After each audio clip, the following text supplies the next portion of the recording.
Case is entitled Theodore Pat Rankin is natural father and next friend of JMR minor child petitioner versus Adrian Walton, now known as Jackson respondent, case number 17 DM 325.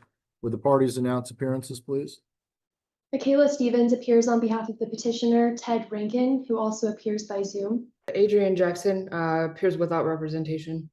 We're hearing on a motion to modify parenting time filed by Ms. Jackson. We last appeared on May 13th. At that time, both parties were appearing pro se. There was a request to continue the hearing made by Mr. Rankin, which was granted over the objection of Ms.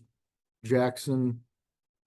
Hearing was set over for today. I have received some additional documentation. I received a motion to dismiss filed by Ms. Stevens on behalf of her client, and then I received a response to that motion filed by Ms. Jackson. Are there any other briefs or motions or responses that have been filed other than those two for purposes of today's hearing? No, Judge, that's all. All right, and Ms. Jackson, are you ready to proceed on your motion today? I am. All right, Ms. Stevens, are you prepared to proceed? Yes, I am, Your Honor. All right, Ms. Jackson, I'll allow you to argue your motion at this time. The motion that I set forth to modify parenting time has come over an extended period of time. It was not a sudden decision. It was years since we had moved. Things have changed. Situations have changed. Some things had gotten better at a certain point. Some things got worse, and then now we've been on a continual decline of co-parenting, communication, and the like. And unfortunately, not only does that have a negative effect on both of us as adults, it also inherently has a negative effect on the child as well. Even if she is not privy to the conversations, she's been aware of the fact that, her parents aren't friends, to say it that way. There are more concerning issues that I have brought forth in the motion, and there are just things that when the motion was put in place, she was a toddler, or when the prior order was put in place, she was a toddler, and she's now in school with an actual schedule. So there are things that just need to be reworded. What is her age now? Is she about 7? She's 8. 8, okay. So some things are just administrative in nature to update based on the fact that she's no longer 3 years old and is 8. Other things, just wording needs to be more specific so that ambiguity no longer causes communication breakdowns. And there are definitely some larger issues that I take within the way that the parenting plan is currently written, and with issues that have continued with the emotional state of the child in regards to the situation. Ms. Jackson, let me, I've had an opportunity to review the file, but this is the first time that I've dealt with a hearing regarding these parties. You live in Colorado, is that correct? That's correct. And where in Colorado? Aurora. All right, and Mr. Rankin resides in Park City? Wichita. Wichita. All right, go ahead. I'm not sure if you want me to go straight down the line of my motion, or address the issues that were brought up in the motion to dismiss first. It's your motion. I'll allow you to present it how you see fit. Okay. The first issues, obviously, that that are the biggest issues probably to have in forefront are any violations of the parenting plan, which are listed under number 3, specific violations referencing back to the original parenting plan. Those were all of the things that Ms. Stevens had brought up in the motion to dismiss. No specific, I did not bring up specific changes within any of those. The first change that I asked for is later, but the issues that are brought up definitely do go towards changes that I did request. First one being the whereabouts when on vacations and extended trips with the minor child. Any change to the parenting plan that I requested, obviously I know and have no issue with it going both ways to both parents. I can't say that it has happened both ways because I have not taken the child out of the country. So the only example of that is a one-time occurrence. And I also have not taken the child out of state, short of taking her to the state in which Mr. Rankin lives. We had a lot of issues during a cruise that was taken out of country. I wanted additional information. Ted felt that it was not necessary to give me that information and stated as much as can be seen in Exhibit 1, of my response to the motion to dismiss. He felt based on the wording of the current parenting plan, the only thing he needed to tell me was that he was taking her out of the country. And though that may technically have been the case due to the wording of the parenting plan, I feel like proper and effective co-parenting should not have been an issue to give more information when it was requested, given the fact that he was taking her out of the country. I had to obtain legal counsel in order to get that information that I asked for. I was able to get that once my, at the time, representation contacted Mr. Rankin about it. But I think that definitely needs to be updated within the parenting plan to include additional information just short of one of us saying, hey, I'm taking her out of the country. And it was brought up in the motion to dismiss that was intrusive. And I personally don't believe requesting additional information of, for the cruise, for instance, dock dates, travel dates to the dock, where the cruise is going, without forcing the other parent to have to find that information on their own, which I did end up having to do.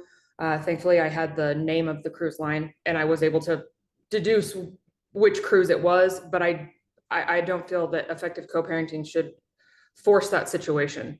Ms. Jackson, can you reference where in the existing order you're requesting this modification? Within the parenting plan or within the motion? Within the original parenting plan? The original parenting plan? Because you're seeking a modification of language in the original order, if I'm hearing your argument correct. Is that accurate? It's not in a place that makes sense, so And just so we're all on the same page, is the agreed order and parenting plan filed on September 17th, 2020, what you're seeking to modify? yes.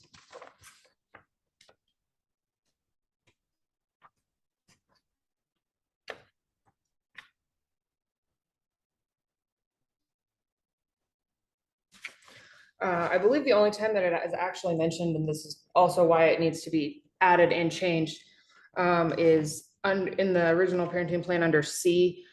It's actually, I interpret this to actually be regarding the residency, but this is what has been discussed before when the conversation was brought up, where it says, 2, removing the child from the state or the child's state of residence for a period of time exceeding 90 days. That has been Mr. Rankin's argument before, that he did not need to tell me because he wasn't removing her for longer than 90 days. we don't have a lined out specific verbiage for out of country travel or even out of state travel, which I think definitely needs to be added for both sides, so that we have a knowledge of where our child is, even when with the other parent.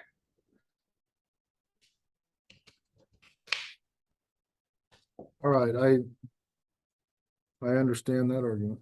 The next issue brought up specifically within the violations of the parenting plan, which leads to the change that was requested. Each parent is allowed reasonable telephone, text message, email, and video access to the minor child at reasonable hours without interference from the other party. There have been issues. He's brought issues up, so I will say that there have been issues on both sides regarding the time in which a phone call happened, or most often a FaceTime video call that happens, be it when she is in the car, things like that aren't always the most convenient. And the language that is within the parenting plan is very rigid, and almost it's definitely a point of contention, almost a point of malicious compliance sometimes.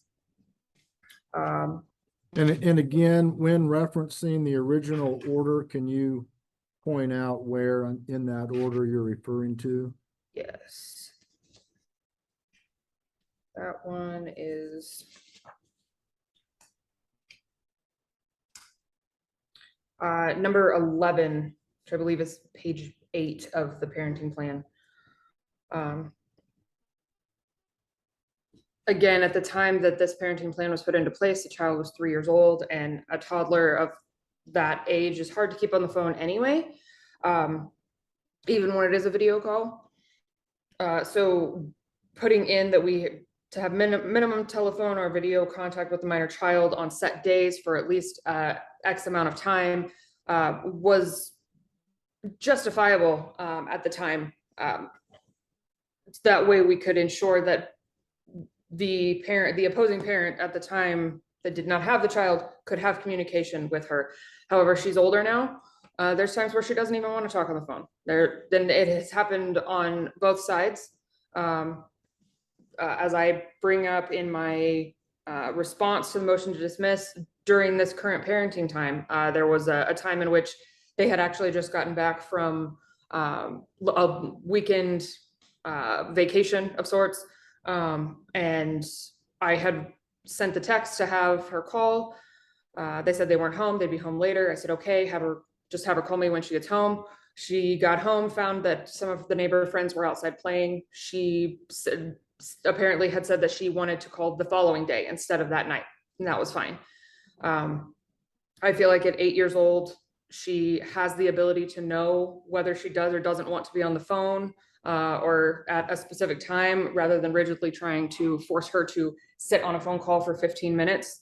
I think at this point, it would be better served to further limit communication between two people who have had co-parenting and communication issues, to allow the child to have the autonomy to speak to both parents at any point that she wishes.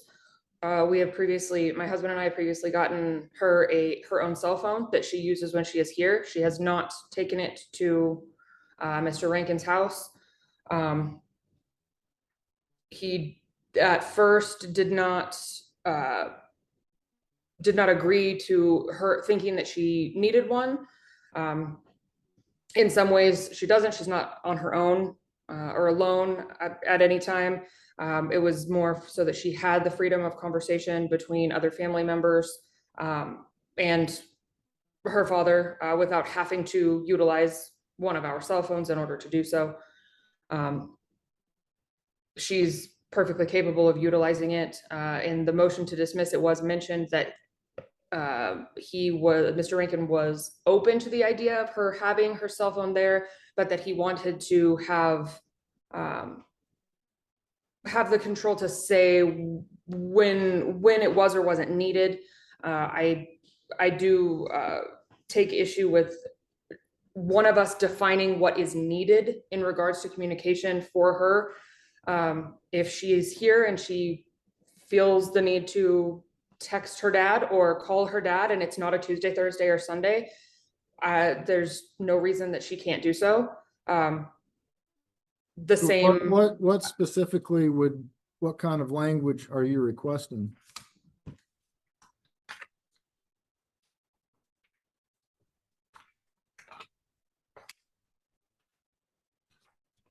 Is it just that the child should be able to communicate with either parent when she feels it appropriate? More or less. Number 7 within the proposed parenting plan that I submitted would allow for her to utilize her cell phone, that I do note is provided and paid for by myself. I have had no intention of requesting any financial reimbursement for the cell phone from Mr. Rankin, to be clear on that. But to use it for communications with the opposing parent that the minor child is not currently with, allowing her to utilize and retain possession of the cell phone for personal use, as well as not solely for the communication of the other parent. Thus being due to Mr. Rankin stated that if her cell phone were brought to his house, he would take it and give it back to her only to call me, which eliminates the natural flow of communication that she could potentially have with me while she is with him, and with him while she is with me. I did note that in addition, due to the nature and symptoms of her medical diagnosis of ADHD, she is only 8 years old, and therefore there are certain things that are harder for her, like remembering to charge her phone. It's an issue that we have here as well, and I think it's important that we have a common ground across both homes in order to help and assist her to learn. I don't think that this means that she is unable to utilize a phone. I just think she has certain issues with certain things due to a medical diagnosis. Cell phone's not the only thing she forgets to do, just like any other 8-year-old, and sometimes it's a little more because she does have that medical diagnosis of ADHD. It also, utilization of her own personal cell phone allows her the privacy that she has indicated to me that she does not have, or does not feel that she has while she is there. Are you anticipating that this provision only apply to contact with either one of her parents and not with whoever she wants to be calling? No, use of her cell phone. She has the phone numbers for at least 2 of her siblings, her grandparents, all saved in her phone. She does she contacts my mother on occasion. She does talk to one of Ted's other children as well, who's not always at his home. But the utilization of the cell phone being exactly how we all use a cell phone. Not to say that rules don't apply in households. We have them as well. She goes to bed, it gets plugged in our room. She doesn't have access to her phone all through the night, things like that. But and I would assume that there are cell phone rules for the other children in Ted's house as well. I don't know what they are, but even though they are a little bit older, I assume they probably still have rules that apply to them. But she has little games that she plays sometimes, no different than I feel probably any of us do on a cell phone. She is restricted on how long she is allowed to be on her phone.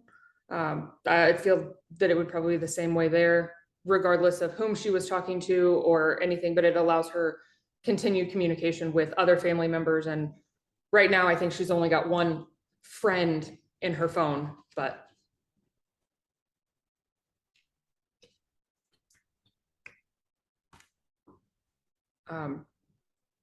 we do have I feel important to note, we do have parental controls on the cell phone. She does not have full access to everything. But I feel it would be important to not have specific days or times in which she is allowed to contact whichever parent she is not with. It just puts a hindrance on a lot of things, not to mention a hindrance on whichever parent is waiting for that phone call. Right. I understand the argument.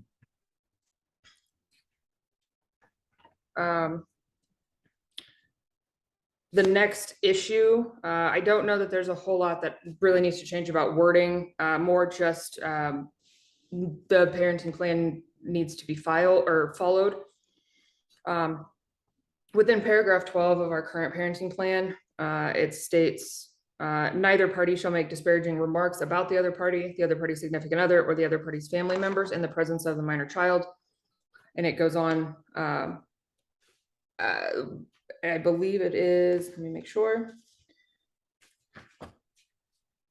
Exhibit 3 that I submitted with my motion to dismiss is one of the most obvious forms of disrespect and disparagement that has come from Ted, certainly not the only one. There have also been comments from his wife as well, and from what the minor child has stated, his spouse's mother has also, she's indicated that she has also spoken negatively within earshot, not specifically to the child, but within earshot. There are a lot of communication issues that happen between Ted and I, which is why I believe it's in everyone's best interest for us to use a third-party communication application to help avoid issues like what he has me saved in his phone as, which was brought to my attention by the child. She thankfully did not fully understand what the words were, but she knew that it was not my name. And then what is it? And the second image on exhibit 3 at the very top, you will see what I would prefer not to say that. Do the party, do you all not utilize a parenting app? Not yet. Ms. Stevens did indicate that he would be in agreement to doing so, however. Okay. Within my motion, I did request that I don't know how it is normally done, but I request that the cost of that, which I believe can be done yearly, be split 50-50 between the parties. Okay, go ahead.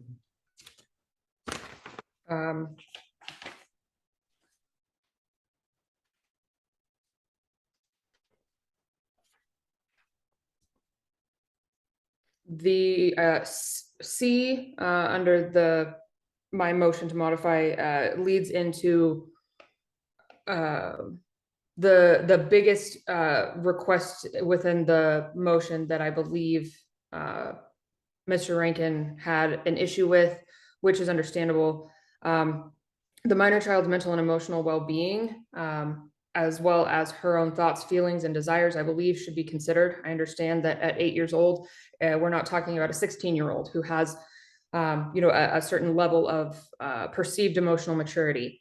However, 8 years old, you do still have feelings, emotions, and thoughts and opinions. I don't believe she should be controlling everything about her life, but I do think that her feelings should matter.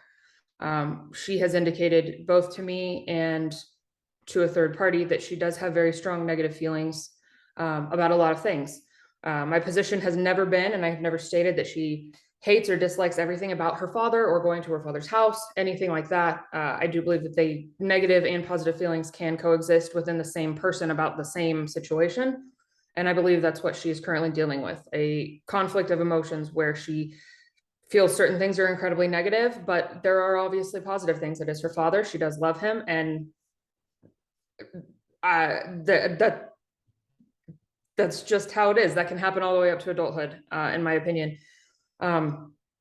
Due to that, there have been multiple times where she has requested not to go to her father's, which I have told her that unfortunately, it's not something that I can just decide unilaterally. She understands that I don't just have, complete control over that. She has indicated not wanting to go for as long. She has indicated not wanting to, go back after a period of time. Unfortunately, these are not things that she currently has control over. Again, nor do I believe that she should just be able to say, no, I don't want to go, because at any point a child could be, you know, unjustly, ticked off at a parent for something, and that should not indicate whether or not she has visitation or parenting time, however it's worded, with that parent. But I do believe that I believe a reduction in time during the summer would benefit her. 4 weeks is usually pretty difficult for her. From what I understand from talking to her this time, the current parenting time has been positive, at least for the most part.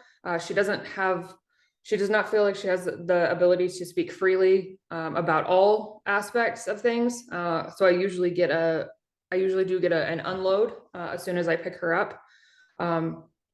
But I feel like a termination of parenting rights or a complete removal of parenting time is not justified and not necessary.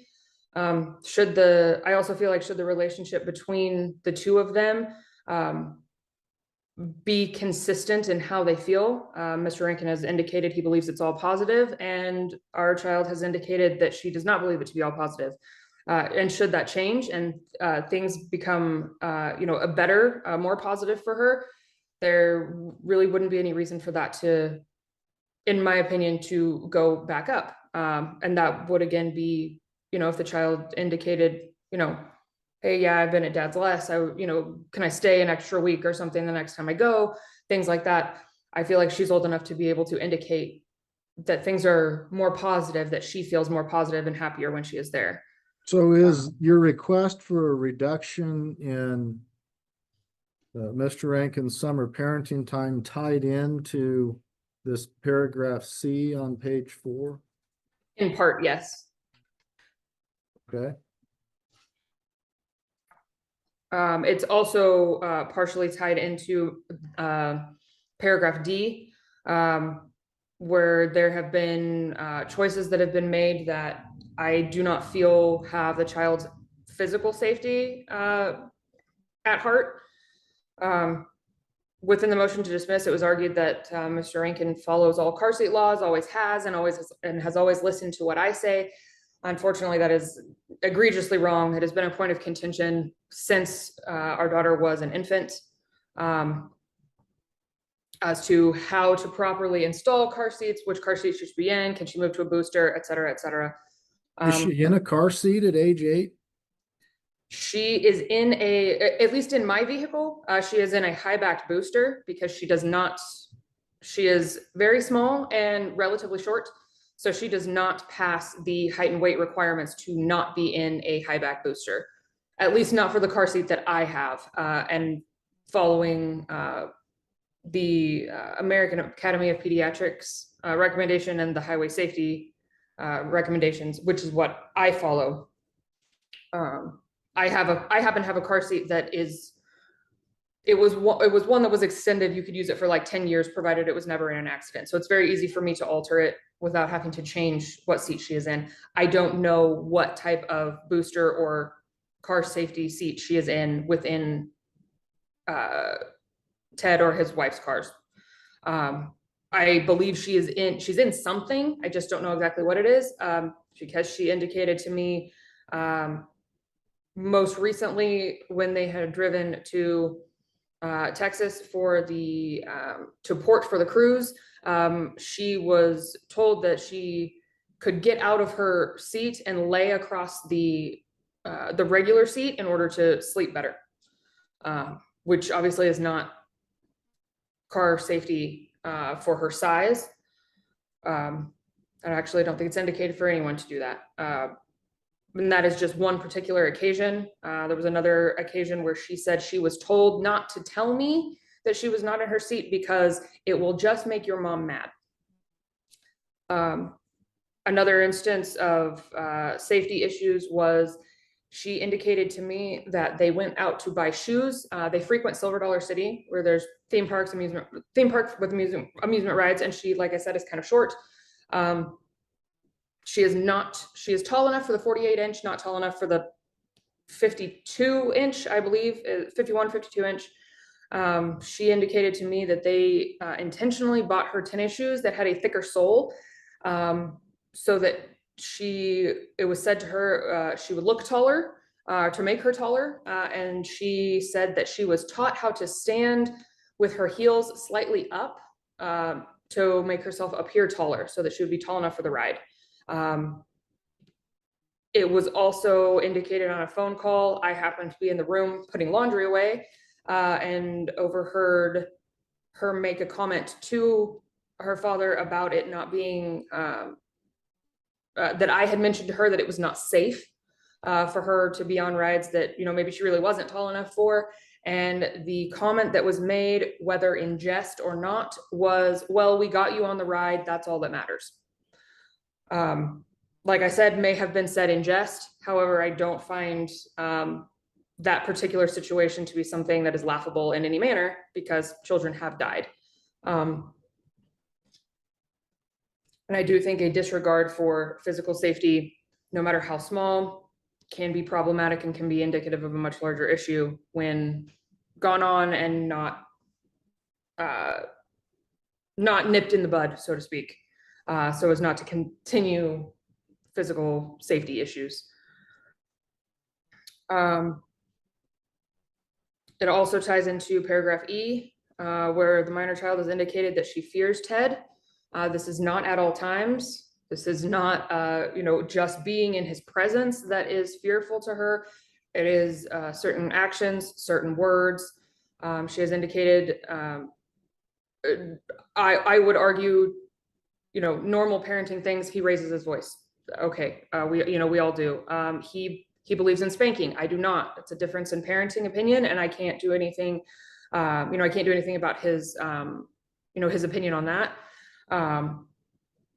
But he does have a significant history of physical violence when it comes to domestic issues.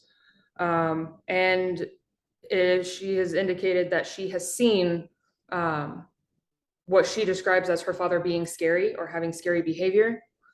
She has also indicated to me that at one point she hid in the bathroom with her older sister while her stepsister was being yelled at, and at which time Ted broke her cell phone in his own hands. I don't know if that part was seen or if it was just a knowledge that she had based on what she could hear, but she did indicate that the two girls did hide in the bathroom during this altercation because they were scared. She's also indicated that she has fear of his spouse at times. Again, not 100% of the time, and it's not her presence, it is certain behaviors. She has said that his wife has grabbed her arm before hard, that she feels like she's harder on our child than on other children in the home. She has also indicated that there's a significant disparity in the way that she is treated by her stepmother when her father is not around versus when he is.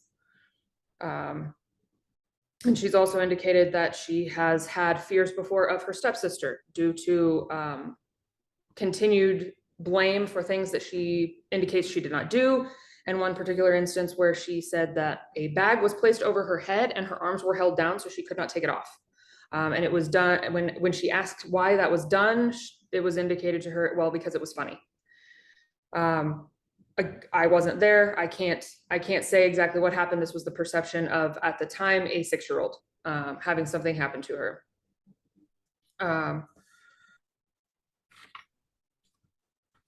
I do think that it is worth noting that though they were found to be unfounded, unsubstantiated, what have you, there was in fact a DCF report on both Ted and his wife. I don't have any information on what the one towards Ted was, short of what was in the very vague notice of findings that I received. I believe that one was emotional as opposed to physical. I know the one against his wife was physical. I did hear about the incident prior to finding out that anyone had reported it to DCF. I was accused of being the one to report it. I was not. It was not the first time that she had told me about a situation that was similar. So unfortunately, probably did not have the same. I didn't get in an uproar and immediately contact Ted about it. But the same version of the events that she told me is what I was told from Colorado DCF that was told to them through the report. Again, I don't have any idea who made the report, so I can't say how clear, concise, or effective in communication that was. It was found to be, unfounded, unsubstantiated, and I can't argue with that. That's how it was found, but worth noting that it was there to begin with. And she has indicated to me and to my husband and a third party that she had been in fear of behaviors prior to this incident. I do request in the new my proposed parenting plan. Figure out exactly where that is.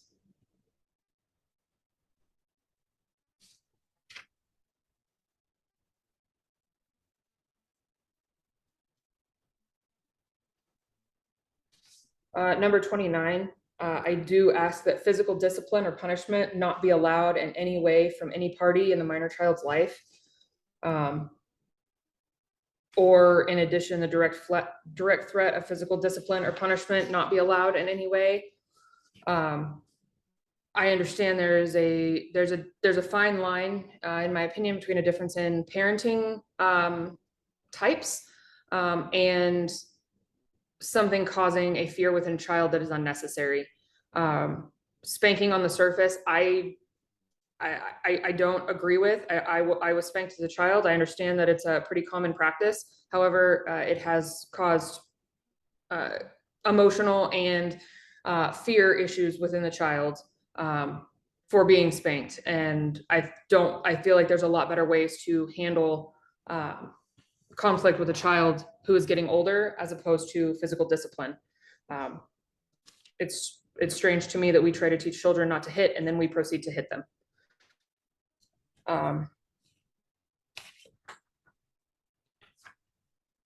Paragraph F just speaks to little or no respect that I feel is shown towards my husband or myself by Ted or his wife, indicated in part by the exhibit showing what he has me saved in his phone as.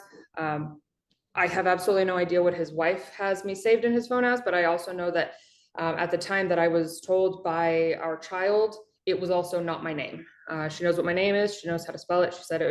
She said that's not what it is in Nicole's phone either.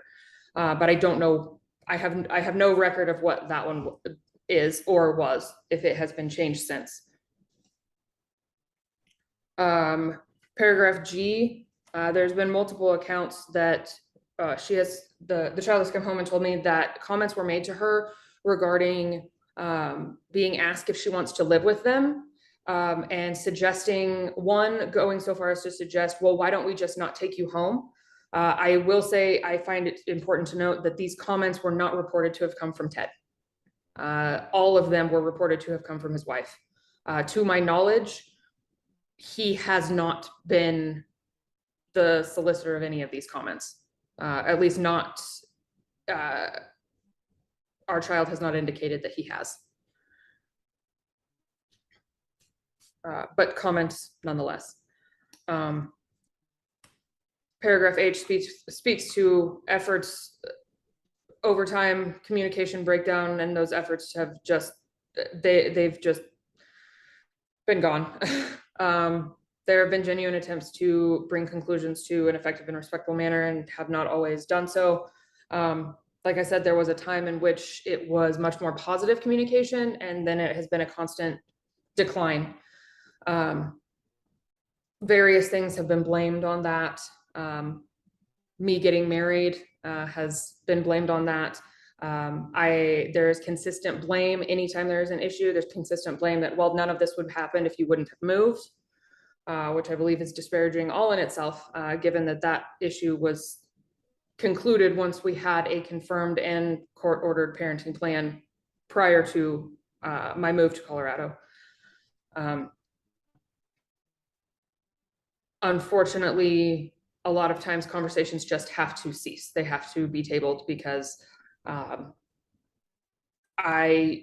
am not perfect. I have contributed to conversations escalating when I have felt attacked and whatnot, as I'm sure there have been times where it's escalated due to Ted feeling attacked. However, I will no longer entertain conversations where I am cursed at, where I am called names, where insinuations are made, where accusations are made with absolutely no proof or anything behind it. So oftentimes conversations are just ended more or less. Unfortunately, neither of us should or does have the ability to block the other parent. So sometimes there have been times where the conversation has lasted one-sided much longer than it should have, due to that fact, which I think can all be solved with using that third-party parenting app. I can't change the way he feels about me, nor can I change the way his wife feels about me or the situation. But I think we should be able to not say it to each other. Which also plays into the next paragraph, paragraph I, where Ted often fixates on past grievances and will constantly replay old conflicts. It's one thing to say it to me, however, it has also been indicated to the child that it is my fault for moving, for why certain things happen. Specifically, a conversation had happened once. Ted indicated they had gone to do something as a family, which obviously they're going to, and he was just having a conversation. And our daughter made the comment, oh, well, why'd you do that without me? And instead of just saying, well, you weren't here, or maybe we can do that while you are here, something to that effect. The comment, if you lived closer, you could have gone. And if you wouldn't have moved, we could have taken you, were made, which I feel are incredibly inappropriate, given that she does not have a decision in where she lives, where either parent moves to, nor was it her decision or her fault. And that one affected her after that conversation. We had to have a conversation as to why we moved in the first place. Paragraph J, Ted often places undue and unnecessary blame and accountability on me. Again, it goes into the moving. It doesn't seem to matter whether it is a conversation about homework or school or a scheduling conflict. Across the board, it has been an argument that the reason for it is because I moved. The reason for it is because I'm not single anymore.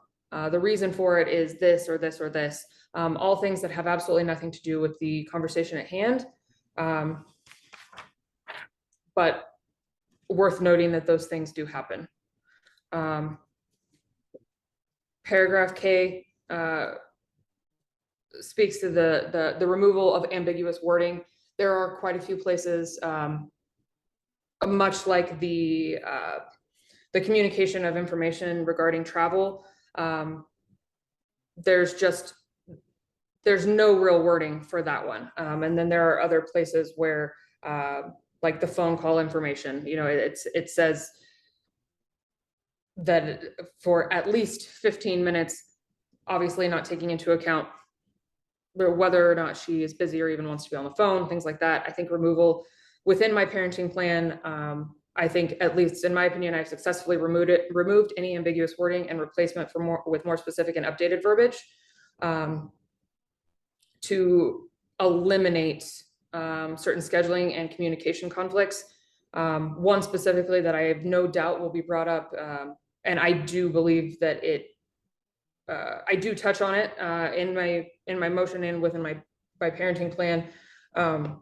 When we wrote the original parenting plan,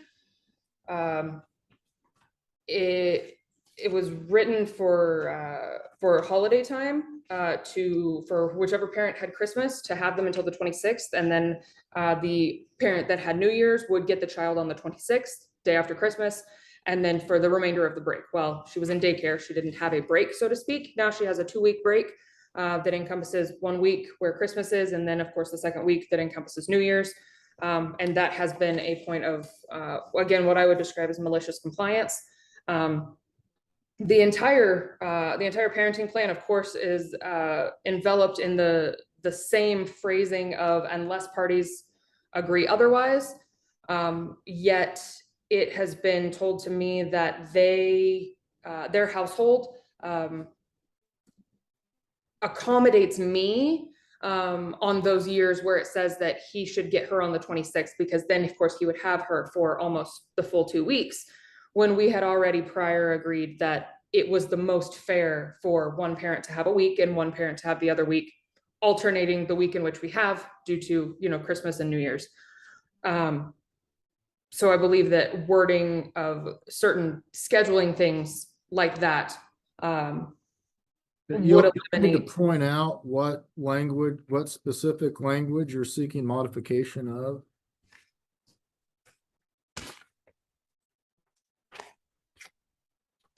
Within the current parenting plan,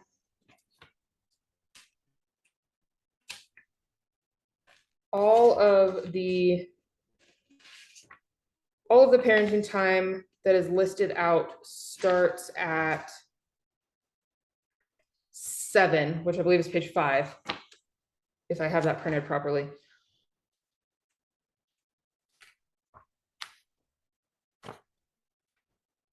And within my parenting plan, proposed parenting plan, I outline all of the times in which are indicated in the current parenting plan as well, for each of the holidays as to, odd years or even years, which ones that Ted has. However, I have added specific times for exchange, because that has also been a problem. We had a very. Could you point out to me by page number and location where in your proposal you've set forth your proposal or your modification? Paragraph 4 under the proposed parenting plan.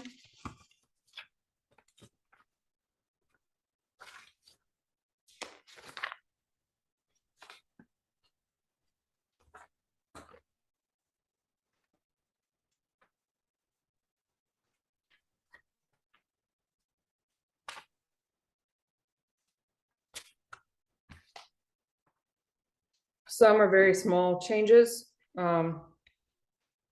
Like A, currently just says, Ted would have parenting time over the Thanksgiving holiday from Wednesday immediately preceding Thanksgiving to the Sunday following.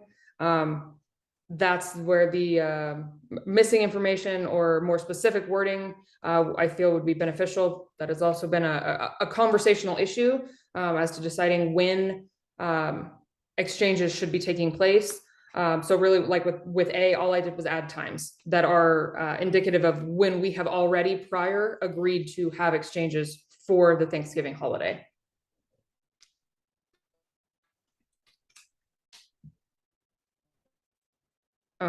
B is where the current parenting plan has incredibly unfair verbiage for her current school schedule. Unfair for both parents in alternating years,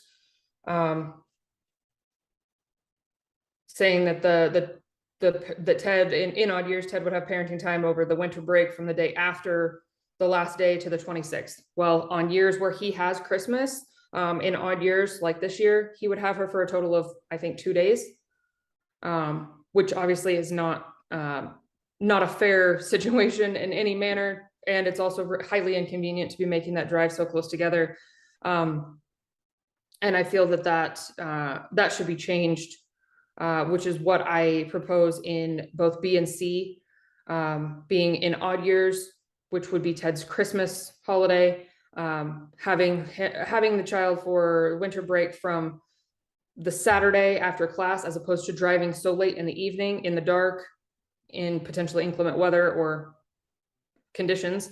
So on Saturday at our roughly normal meet time at noon, until Saturday the following weekend, which would encompass his Christmas holiday, and give him one of the 2 weeks. Alternately, on years where he has New Year's, he would just have the second week of her winter break. And then it is an even split for that break, and it does not take the holiday away from either parent. Which is actually what we have done.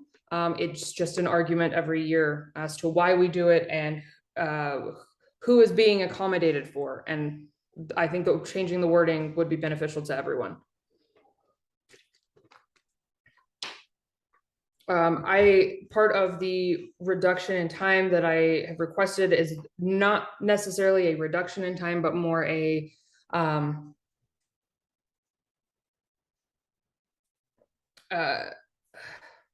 sorry, I can't think of the word. Putting more time together in visits as opposed to this issue of a long weekend that has been brought up multiple times between Ted and I, and also removing this one parent picks this time that could change every semester, every year, basically preventing any real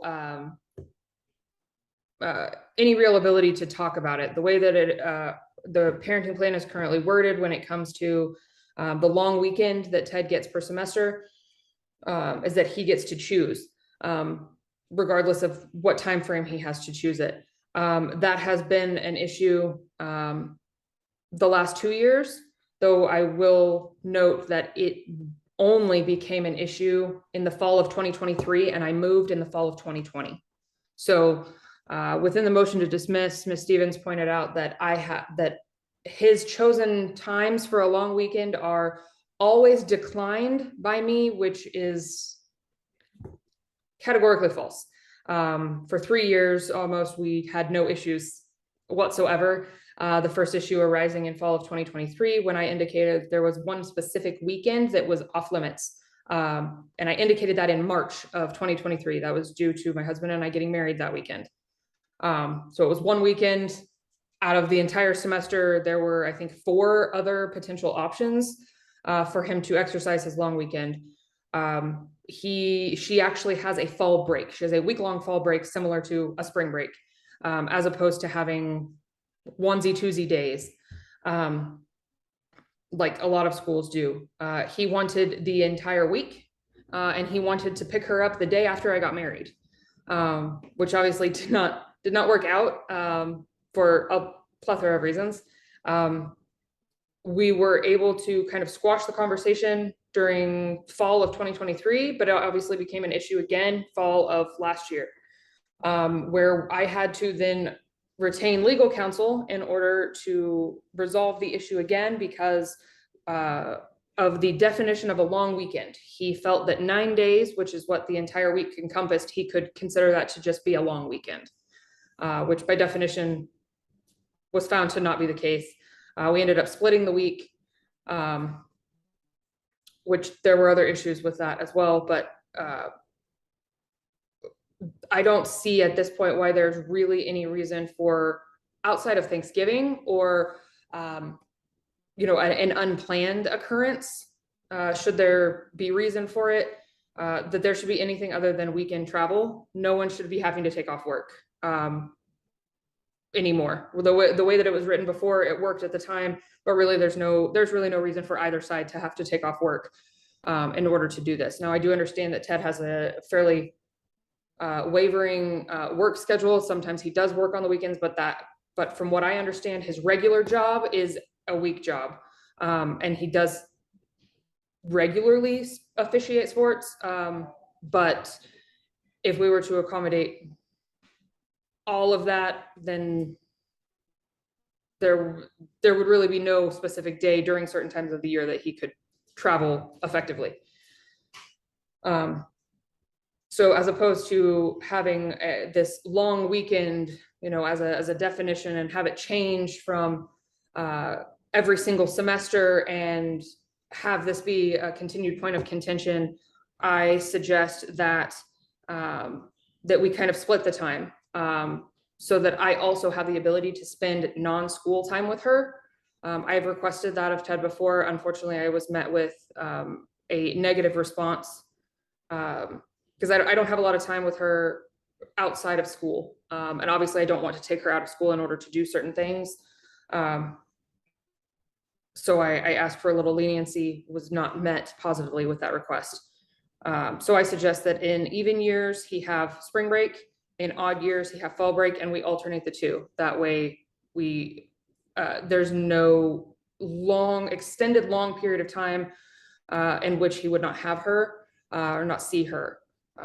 If it was spring break every single year, there would be a long portion of time within the fall every single year in which, or I should say every other year specifically, if he didn't have Thanksgiving, in which he would not have visitation time, which I'm not attempting to do. So I have it, my proposal is for on the even years in which he has Thanksgiving, and there is that time during fall, those even years are also the time that he has spring break, which cuts the spring semester up as well, as opposed to him having fall break and Thanksgiving, and then there being a large gap in spring. Trying to make that the most effective over the entire calendar year as possible. The biggest, and understandably the biggest issue that I believe that Ted has taken with my request within my proposed parenting plan is the reduction of time during summer. This being due to a plethora of things that were lined out within the motion, and not having the ability for the child's thoughts and feelings to have prior been discussed or counted towards anything. 8 weeks is a long time for anyone to be doing anything. We do have it split currently it's written out as a 4-1-4 split in weeks.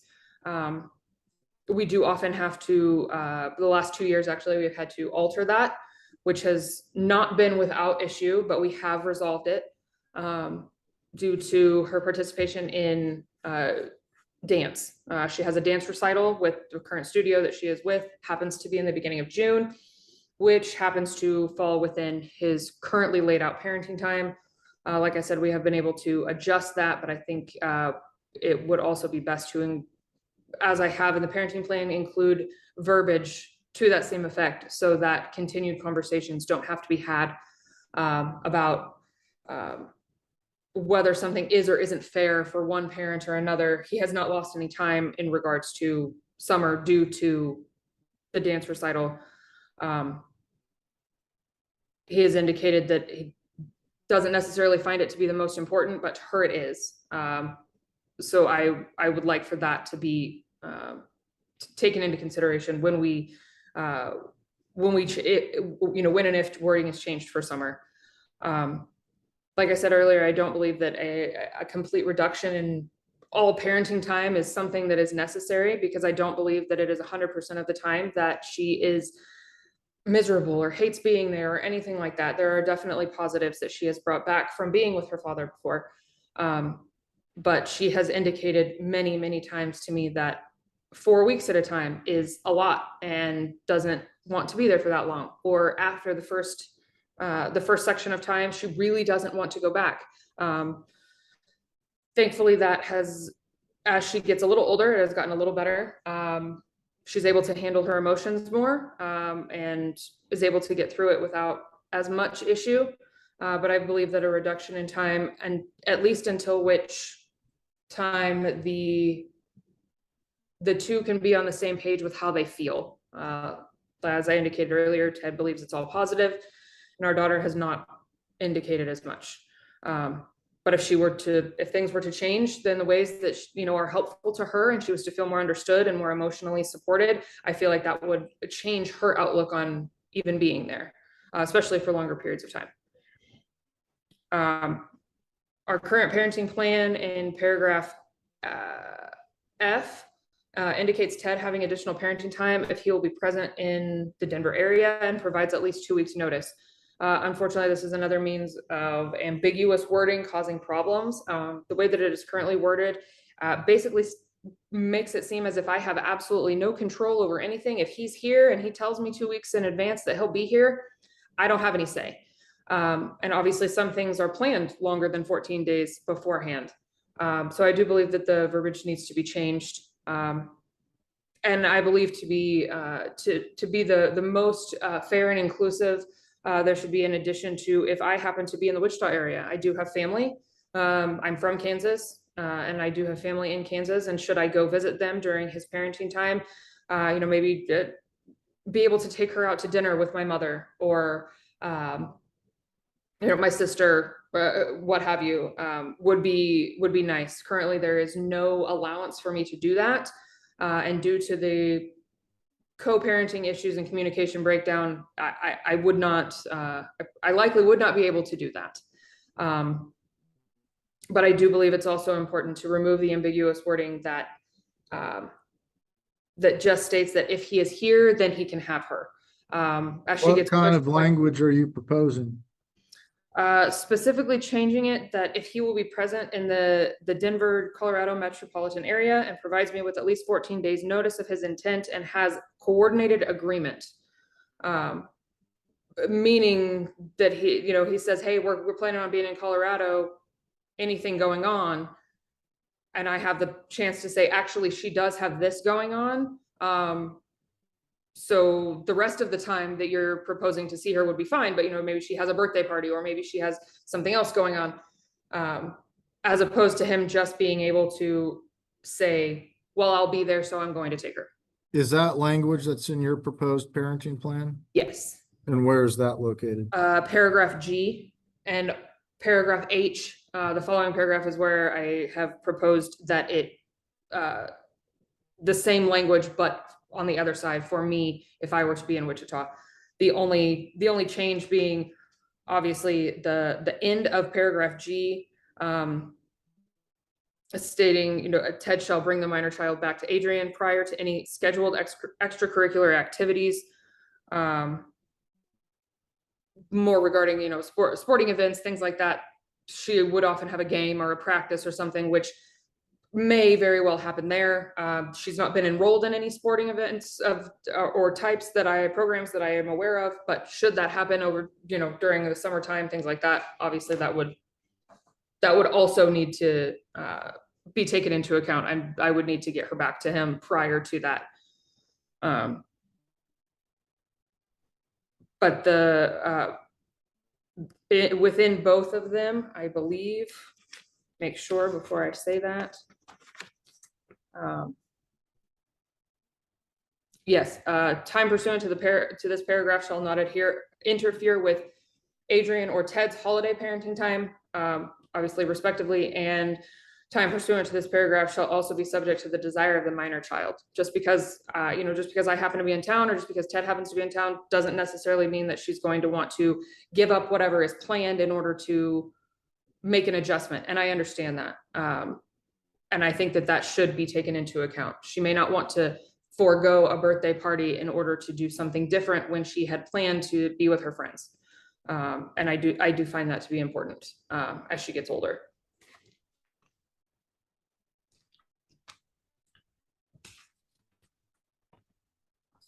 That is the paragraph 8 is the last paragraph in the parenting plan, and within, I believe, yes, within the current order, regarding specifics on parenting time. It then goes into where we meet for exchanges. We meet in Colby, Kansas. It's the most convenient place. It's never been an issue outside of inclement weather. In which case we've had discussions, where to meet, altering days, things like that. There's not a whole lot you can do about that. There has been an issue with it not being Ted more often than not. And it was within the motion to dismiss, it was brought up that there have been, unfortunately, more than a few times The verbiage of the current parenting plan states a bona fide workplace or medical emergency that prevents a party from making the exchange, in which case a spouse or significant other or family member can do so. However, it does not state an ongoing or recurring workplace obligation, which I believe the argument in the motion to dismiss was. He does have with the sports officiating that he does, depending on the time of year, due to the sport altering what days, he may be on the field. Obviously, it does create a much larger issue for him to be able to be there, which creates not a bona fide workplace emergency, but a recurring obligation, which could speak to whether or not he's able to do it if the reliance is being put so much on his spouse. I have only had one occurrence in which I was not at an exchange. It was at the end of my pregnancy, and I was told I should not be driving that far. I believe that paragraph J. Which document are you referring to? Of the parenting plan. It The should, original? the proposed parenting plan.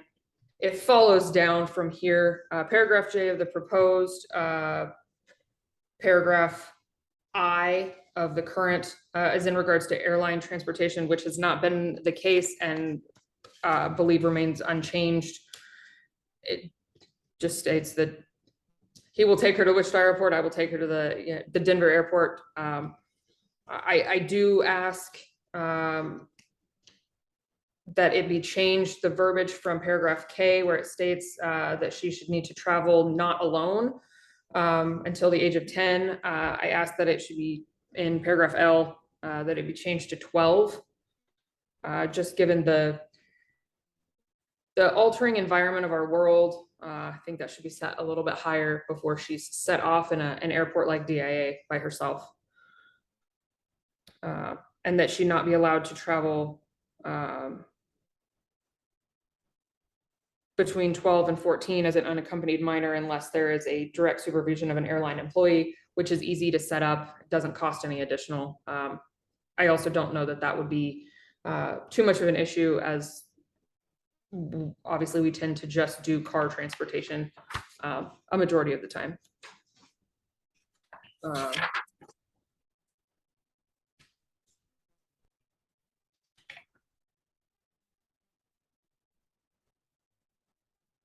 I have changed one bit of wording from paragraph L of the current parenting plan, stating that I will provide Ted with all school records, report cards, and school schedules when they are available. I am asking for the change of verbiage to say that I shall provide Ted access. He does have access, and I can give him the information for additional login information for the portal, as opposed to me trying to provide copies physically to him. It would be much easier for him just to be able to access all of it online, as I can as well. And where's your proposed language? Paragraph M, the following paragraph. Paragraph M of the current parenting plan deals with the exception of a prior subsection regarding parenting time. The minor child's extracurricular activities shall not interfere with Ted's parenting time.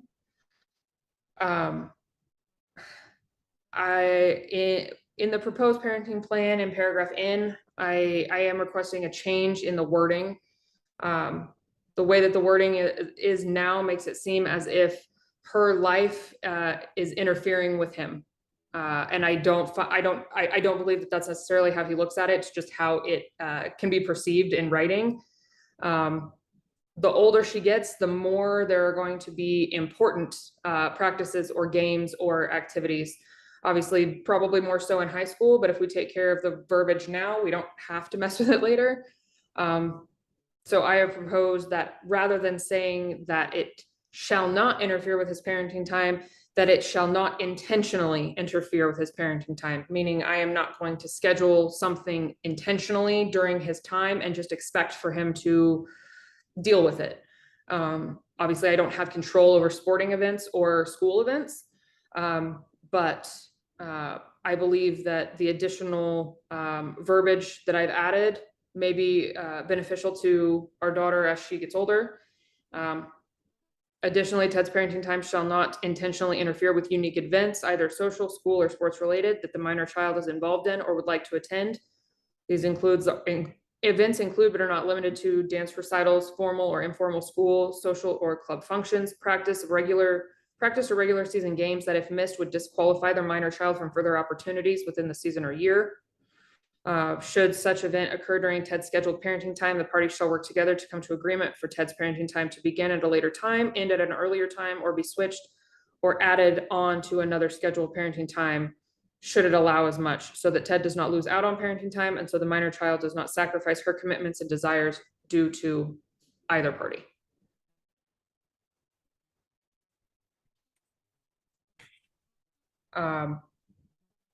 The following paragraph 5 of the proposed, 9 of the current, just states that law enforcement should direct to assist the parties, though I don't know that they actually do, because it's civil. Paragraph 6 of proposed 10 of the current, parties being admonished that disobedience of the parenting plan may be considered, contempt of court. I don't believe anything has changed with that, short of I believe that it would be beneficial to add the sentence to the end stating the parties are aware that an agreement between parties outside of the terms of this parenting plan does not constitute disobedience of the parenting plan. That's been a point of contention before, where if we agree, then one of us isn't following the parenting plan, or that we are cherry picking the parenting plan by agreeing outside of it. I'm going to stop you here for a second. Have you had any conversations with Ms. Stevens or Mr. Rankin about whether or not any of these issues are agreed upon, or any? I was not contacted by Ms. Stevens at all prior outside of the motion to dismiss. All right. And that was done in the middle of last week. There wasn't, unfortunately, would not have been a lot of time anyway, but that is the only interaction that I have had. And unless a paragraph in your proposed plan is there's a suggested modification, if we could just kind of move through these, I'd like to take about a 5-minute break right now. It's 2:31. Let's reconvene at 2:36. Sounds good. Thank you, Judge. Pardon? I said that sounds good. Thank you. Okay, we'll be in recess for 5 minutes. All right, Ms. Jackson, you may continue, and I'm not trying to take away your time, but if there's portions of this proposal that don't modify anything that's in the current plan, if we could breeze over those and just discuss the portions that you're seeking modification of, please. Absolutely. We left off at going off of the proposed plan. We left off at 7. We've already briefly touched on it. It's regarding the use of a cell phone. So I'll skip over that one. Paragraph 8 would be in addition to. There really isn't one specifically in the current parenting plan, short of just that one line stating the Tuesday, Thursday, Sunday for at least 15 minutes. Just asking that the minor child not be forced to have certain communications with a party at any time, taking away that very strict day, time, or time frame of a phone call, allowing her to have that agency herself. She can communicate via phone call, video call, text message without issue, and I believe is capable of deciding which avenue she would like to utilize for those conversations. If she just wants to send a text message, hey, I love you, hey, hi, whatever. However, if either party cannot reach the minor child via her phone, we are talking about a minor, after allowing a reasonable time for a response, then the parties may contact each other in order to get in touch with her. And obviously we don't always have our phones on each other. So at all times, sometimes she puts her phone down and walks away and does something different. So it's understanding that you may have to get in touch with the other parent sometimes if need be. Paragraph 9, this is in the current parenting plan in part. Paragraph 12, about neither party making disparaging remarks about the other party or the other party's significant other.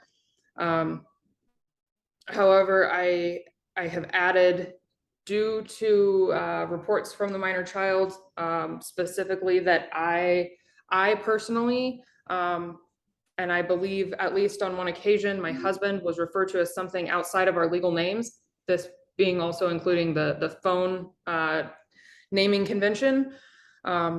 Just ask that both parties shall refer to all parties involved by their legal name only. This would include spouses, children, etc., or by referencing their respective role to the minor child, your father, your mother, etc., and still allowing no third parties to make commentary to or around the child. Paragraph 10 also has been added. It's in regards to the same, however, is due to comments that the child has made to me that there have been rather negative comments made about her to her, not regarding the parents. She's been told that she, specifically, you're not as smart as your mother tells you that she is. You're not as smart as you think you are. Comments like that had a very negative impact on her vision of herself. And I think it's important not to make disparaging remarks to or about her where she can hear it. We may not always feel positively about a situation, but I don't think she needs to be involved in hearing it. 11 is the same. 12 is the same. I believe 13 is the same. Apart from the final sentence, in addition, neither party or their significant other or spouse threaten the minor child with not returning her to the opposing parent. That going back to the comment that I reported she made to me saying, well, we can just not take you home.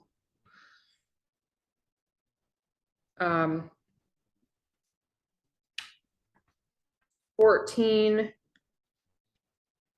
is in the current parenting plan under 17. I do believe it is important that she know that her, that she continue to know and be known legally and publicly with her last name. That is her last name. It is the same as her father's. However, I think that it'd be important to allow her to decide in part what she refers to her non-biological parents as. Obviously, if I wanted to be called something other than mom, you know, obviously that's a different situation. There's a lot of different names that go into into titles, but she has asked before if she is allowed to call my husband dad in any version, and I've had to tell her no, unfortunately. We just call him Niall. That's his name. Call him Niall. I don't know if the indication has been on the other side, but if a step parent is important enough to the child, I think she should be allowed to call them what makes her feel the most comfortable. And if that happens to be their name, then that happens to be their name. She actually has a plethora of names that she calls my husband outside of his name that are not dad, father, or anything like that. They just call each other all sorts of random things. But I think it's important to allow her that agency to have that connection with a step parent.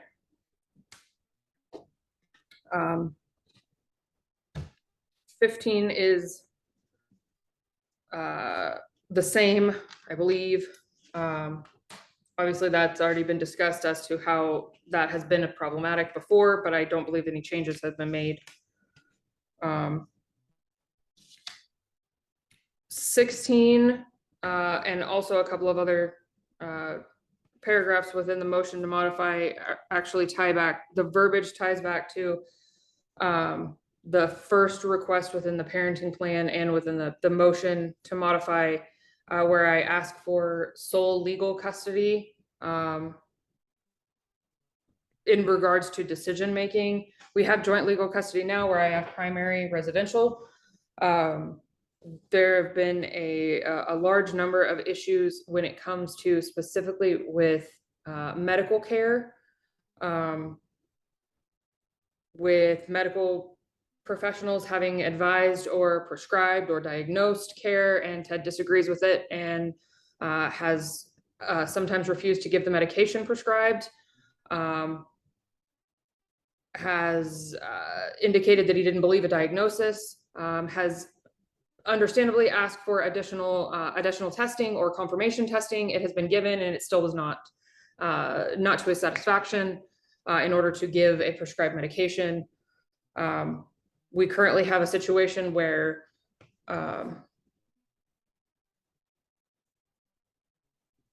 our daughter is not 100% able to go through a night without having an accident, which happens with a lot of children. And this happens to be the one thing that she has had where she has been slightly underdeveloped in a situation. I don't know what all has occurred in Ted's house, but it has a lot of different things have been tried in our home in order to aid in this, both the medical situation and just to help her feel less negative about the situation, given she does not have control over it. And during her last well child check, the yearly well child check, she was referred to a specialist, a urologist, to ensure that there was no underlying medical condition that could be causing this problem. However, in order to get her in with a specialist, that would fall under a situation where I need confirmation from Ted that, you know, that we can do so. I ask on multiple occasions explaining why she was referred. I've never been given permission, so to speak, to get her in with a specialist, and it is hindering her being able to get in. There have been, on top of medication issues of things not being given, the child has indicated that her main diagnosis, the mental health diagnosis of ADHD, she does not feel that her father, as she has stated, she doesn't feel that her father cares. She doesn't feel that her father understands her, and that he doesn't believe that she has it. He has indicated to me on numerous occasions that he doesn't believe that it's that issues are not ADHD issues, they're accountability issues, and then it's my parenting that is the problem, not the underlying medical condition, which is her diagnosis, which also hinders a lot of things. Part of major decision making is also educational, and Ted has not been involved in a lot. He did not fill out any of the paperwork from the school or from the pediatric psychiatrist when we did her testing to find out she had ADHD. There was a plethora of paperwork, and he did not fill it out, stating that he was too busy. We have had multiple phone calls or Zoom meetings made, because I was in person, but the Zoom meetings were made for parent-teacher conferences, for 504 meetings for accommodations for her in school due to her ADHD diagnosis. He has not participated in those. There was another instance where we arguably needed to change her medication for her ADHD, and obviously in order to do so, it takes both parents. In the state of Colorado, you're required to have permission from both parents in a joint custody agreement. And Ted asked for an additional appointment with the prescriber, which was fine. I made the appointment, even checked with him ahead of time to make sure the timing would work for him to be on the call as well. And then ended up, he was not on it. I believe he was out of town. These are just singular situations that have been going on over time where he is not involved, or doesn't put himself in the position to be involved, but I still have to wait for confirmation. And like right now, she's waiting to be seen by a urologist because I don't have permission, and I don't have the ability to just make that appointment without the potential of a negative situation happening for me by going against what he says he wants, or in this case, what he has not indicated at all. I also have kept track of countless times where I have text to update information or ask a question in regards to education or medication or medical at all, and have been completely ignored. Thankfully, most of those are updates as to, hey, we had her 504 meeting, for example, and this is what we went over. No response. Not even an acknowledgement of getting it. So I do, I think that asking for sole legal custody is justified for those reasons alone, not to mention all of the other variety of things that have been discussed already. But that to say that number 16 is worded the way that it is worded due to my request of a change to sole legal custody for decision-making, stating that I shall inform Ted as opposed to the wording that it currently states of us discussing before something happens. 17 is the same, however, not, as I stated, not been followed in all situations. Referring to the giving prescribed medication as prescribed. And I do believe it's worth noting within it to include medication that is sold over the counter due to pricing or pharmaceutical allowances. This due to the fact that our child has been on over-the-counter allergy medication for both allergies and eczema. And the eczema is more controlled from the inside to the outside, which is why she's on the allergy medication. But because it is prescribed, not necessarily recommended, however, it's over the counter, so insurance doesn't pay for it. I did actually have it run through insurance to see what would happen, and it was twice as expensive. But he does not feel that she needs it, and believes that because it is over the counter, therefore not coming from the pharmacy, therefore not a prescription, that it does not count as he's not giving her prescribed medication as prescribed. So your proposal adds that language? Or that's already in the original order? It is in the original. I just added the verbiage of over-the-counter medication due to pharmaceutical allowance.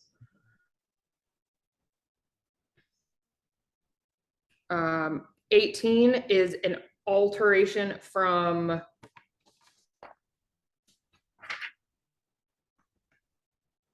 where's that one? Number 20 in the current parenting plan, where it says that I will provide clothing for the minor child. This has not been an issue for a long time. It's just a verbiage change that needs to happen to be more accurate. I don't provide clothing at his house. He provides clothing during the time, and shoes and such during the time that she is with him. 19 is the same. 20 is the same.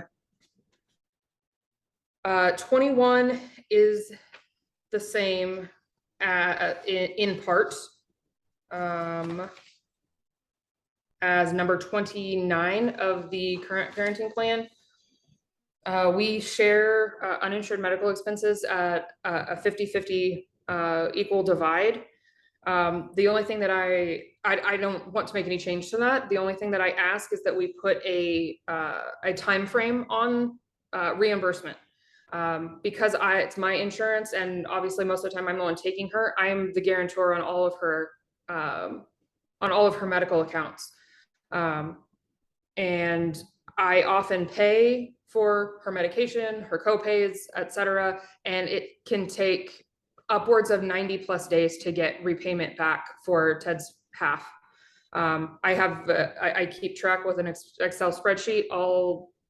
All requests have been requested by Ted to go through. It happens to be his wife's PayPal account, which is fine. It doesn't matter to me, whether it goes to her or to him.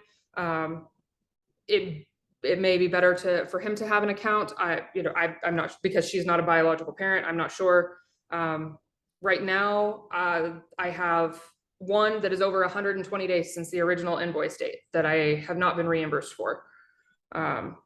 So I would ask that it be 30 days. Unless, of course, larger balances can obviously be problematic. If she were to have surgery or some extenuating circumstance that caused a very large bill, obviously, hundreds of dollars is not easy to just come by out of nowhere. So if she had a $500 bill for something, obviously $250 is better, but not necessarily easy. So there is verbiage in here, if we were to make agreement that, 125 one month, 125 the following month in that example, that would be acceptable for larger amounts. I don't see any reason for that, but when I get invoices, I have to pay them usually within 14 days or a payment plan. So I feel that 30 days is appropriate.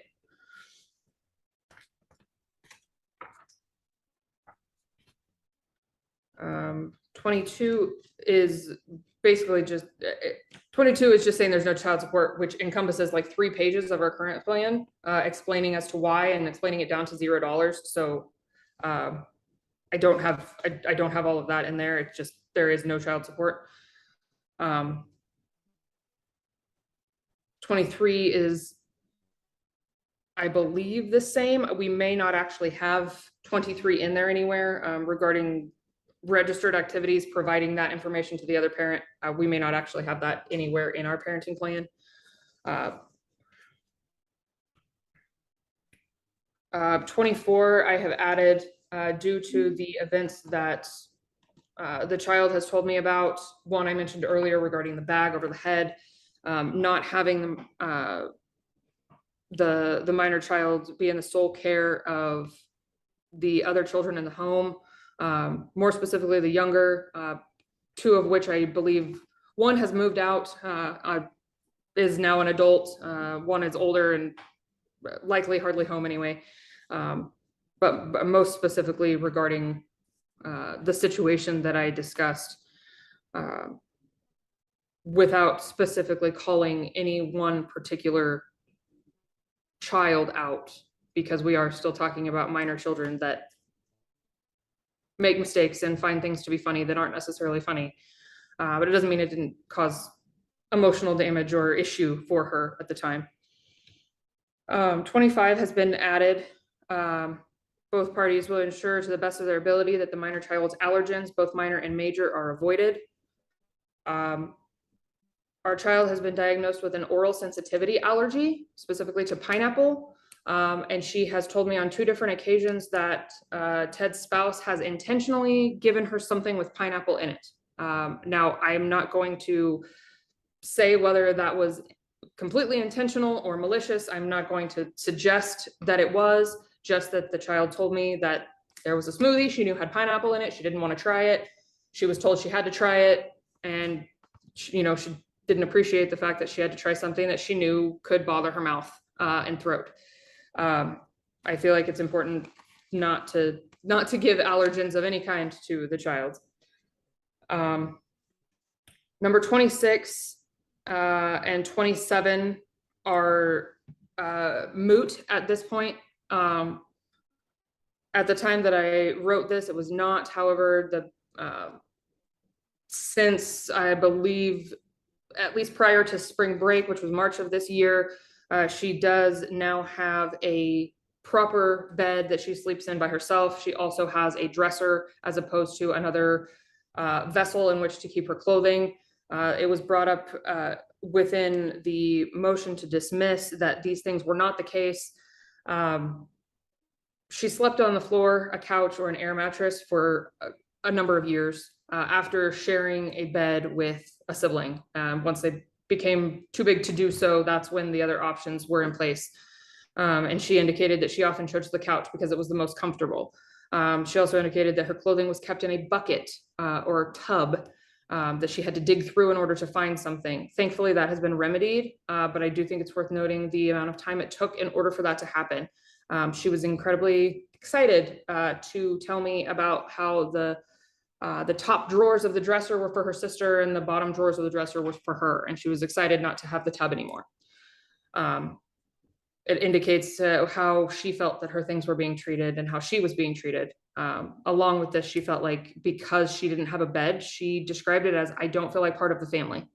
So I think it's incredibly important and positive that she now has that, but worth noting how long it took. Number 28 is incredibly important, and I don't know how else to describe it outside of it's incredibly important.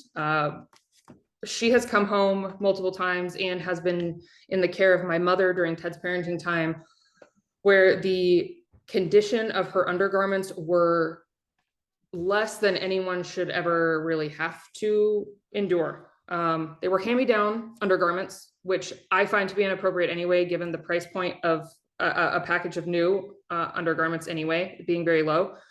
I actually still have a pair of them, and I did not include a picture of the condition because I felt it might be inappropriate given they were a minor child's undergarments.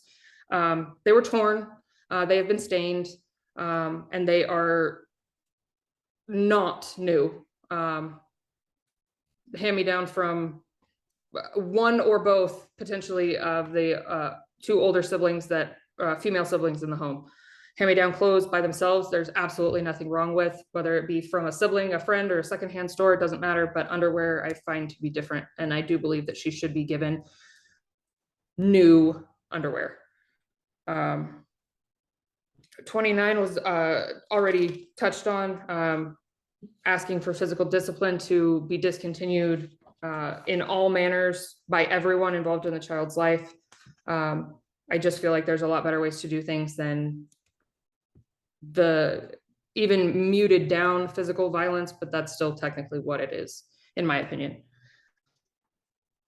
30 encompasses the third party co-parenting app and the use of, with the application cost being split between both parties. I would also like for it to be, for the verbiage to be that the communication about and for the minor child occurring only between Ted and I. I know in obviously certain circumstances, there's reason for, the spouse to, if they're the only ones with the child, obviously outlying circumstances like that, but it has been told to me that when it comes to scheduling, I have to talk to his wife about it because he doesn't have, scheduling with his own work, things like that. He doesn't, she's the one who does the scheduling, or she's the one who pays the bills, things like that, which may well be true. But outside of small occurrences, I think that the communication about the child should be between the biological parents only. It has created a lot of hostility before when his wife and I have had to communicate. I have ceased almost all communication with her because of the condition of the communication.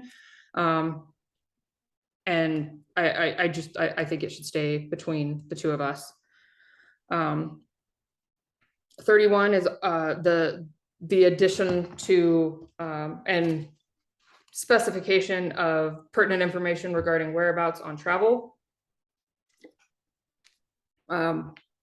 Like I said, in the motion to dismiss, it was described as intrusive. And I don't believe that asking for travel dates, both departure and arrival, locations of stay, duration of location, especially for situations like a cruise where you are bouncing from port to port, how the minor child can be reached regarding international travel, which obviously would not be an issue if she still had her private cell phone, because then international calling can be added should it be necessary. Flight times, obviously train is not used a lot, but train times, bus times, things like that. I don't believe that to be intrusive. I believe that just to be information of safety being provided to the other parent. And I have no problem with providing that should it be the case within our family to be traveling. My husband does not have family here. He has family in another country. And should we be able to, travel outside and go visit his family, that information would be given to Ted as well. 32 was added because I was informed by Ted that his wife was in fact in the papers, when obviously no one outside of he and I or a discussion of a person is actually involved. I just believe it should be added for the continued reminder that this parenting plan and all rights included pertain to Ted and I only, and that our spouses do not gain rights in legal matter to the minor child at all, just because we are married.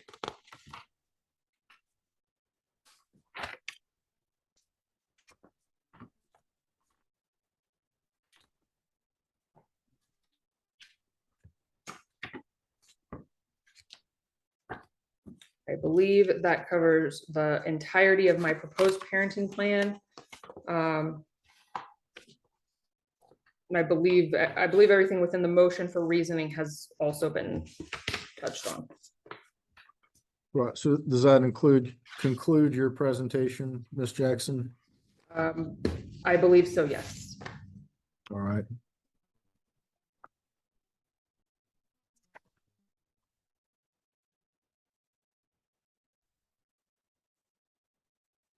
All right, Ms. Stevens, I'll give you an opportunity to respond, and what I think would be a benefit and pare down further argument is if there are some of these proposals that your client is not objecting to, if you could so note those along the way, otherwise I'll allow you to respond at this time. And Judge, if you don't mind, as I respond, I'll also argue my motion to dismiss for the sake of time, if that's okay. Okay, I think that'd be appropriate. Okay, thank you, Judge. I want to start by explaining the purpose and the context behind the parenting plan that currently exists from 2020. Ted and Adrian came to that agreement. The parenting plan was put together in a very specific way because at that time, Adrian was moving to Colorado, taking the minor child with her. The current parenting plan allows Ted extensive time over her breaks to account for the fact that the child lives with Adrian through the school year and most of the year. Further, Judge, the existing parenting plan lays out specific calculations which bring his child support obligation down to 0.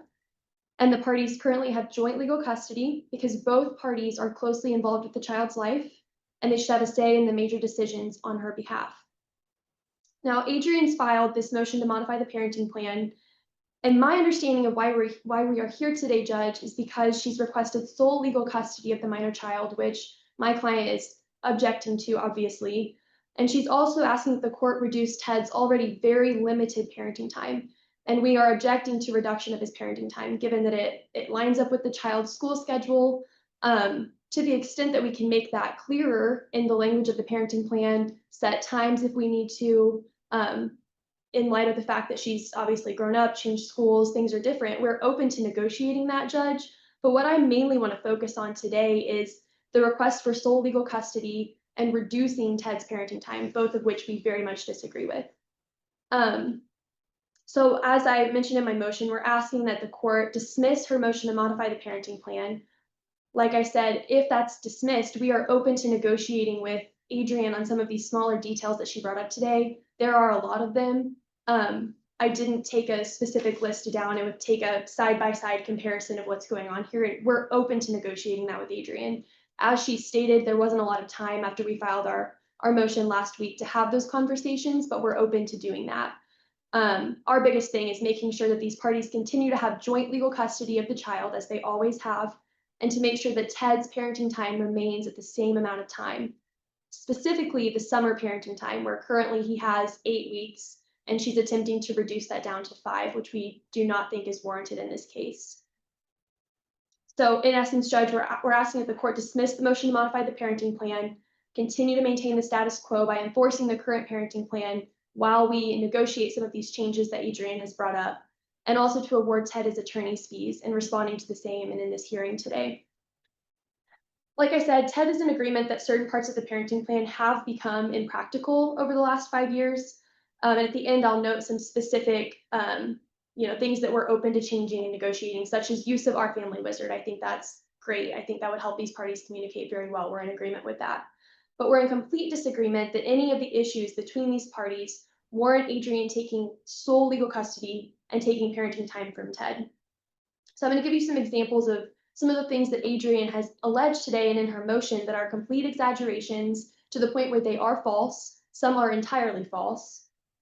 The first has to do with Adrian's allegations that Ted and his wife made comments to the minor child about not taking her back and making her live with them. Those comments were very exaggerated. Ted remembers that conversation with the child. They were having a lighthearted conversation about how much they enjoy having the minor child with them during Ted's parenting time. They made a comment to the effect of, "We wish we never had to take you back." That was the extent of it. Very lighthearted. There was no suggestion that the child was not going to be returned to Colorado or returned to her mom. The child has been at every single exchange on time like she's supposed to. No one has threatened to not follow the parenting plan in that regard. The second one is Adrian's allegations with respect to the child's medication. Those are also very exaggerated. Ted would counter that the only time the minor child has not received a prescription during the scheduled time was during a family vacation where there was a change of routine and a couple of days were missed. But past that, she receives her prescription as she is supposed to. And this was clearly not an intentional withholding of the prescription. Adrian claims in her motion that there are certain emergency inhalers that have gone unused while the child is with Ted. These are emergency albuterol inhalers, Judge. These are not supposed to be used on a daily basis. They're supposed to be used on an emergent need. So the fact that they're not used during Ted's parenting time is not an indication that he's withholding these inhalers from the minor child. It's an indication that she may not have needed them during Ted's parenting time. Adrian makes an allegation that Ted specifically bought the minor child shoes with thicker soles and told her to stand on her toes to get on rides at amusement parks. Ted wants to make clear that this was a conversation had in jest. Ted does not encourage the minor child to participate in activities or ride rides that are not age appropriate or are not appropriate for her height. He certainly did not encourage her to get on rides that were 4 inches taller in the requirement than what she is. So that just doesn't seem to make a lot of sense to us, Judge. Also, the allegations that Ted does not provide a bed or a dresser for the minor child are very exaggerated and disputed. The minor child previously had a bunk bed. Now she has a standalone bed. There are times that the siblings have fallen asleep on the couch downstairs or on the air mattresses after watching movies, but at no point in time did she not have a bed or have the option of a bed. Adrian's correct that she may have chosen to sleep on the couch after the movie concluded, but that does not mean that she didn't have an adequate bed at the time. I also want to clarify the issue with the bucket that Adrian claims the child had to keep her clothes in. Ted believes this may be in reference to the tub that his wife uses to organize hand-me-down clothes, but this was certainly not the vessel that she was intended to keep her clothing in while she visited Ted. She has a dresser, as Adrian acknowledged. We don't see this as being an issue. Also, Judge, Adrian is supposed to be the one providing all clothes at Ted's home under the current parenting plan, though Ted has confirmed that they do purchase brand new underwear on behalf of the minor child when she needs it, so that also should not be an issue. Ted also wants to confirm that the child rides in a high back booster seat in his car as well, so it sounds like the same kind of car seat that Adrian uses with the minor child. And he also wants to address the parent-teacher conference references where Adrian says that he did not show up for a parent-teacher conference. He would counter that Adrian gave him the wrong time for that conference, so when he did show up, the conference was over or it hadn't occurred yet. So that was more a communication error between the parties than it was that he was not intending to, or that he was intending to, forego the parent-teacher conference. He intended to be there. Adrian also alleges a number of instances that she claims Ted violated the parenting plan. He disputes those instances. Ted has always ensured that Adrian is aware of the timing and locations of the vacations and extended trips. The bottom line is it is not practical for Ted and his family while traveling with multiple kids to stop and give Adrian play-by-plays of when they arrive, when they leave, of every step of their trip. It's just not practical. He did provide dates, he provided locations, he made sure she had the information that she needed. She was always able to contact Ted and his wife when necessary. Again, we don't see this as being a large issue. He's provided the information that he needed to, and in fact, the exhibits that she's attached prove that he did provide that information. It's also true, as we acknowledged in our motion, that Ted has not been present at parenting time exchanges a few times in the past 5 years. Those missed exchanges were due to workplace obligations, as we noted. Ted has always ensured that his wife was there at the correct time to pick the child up.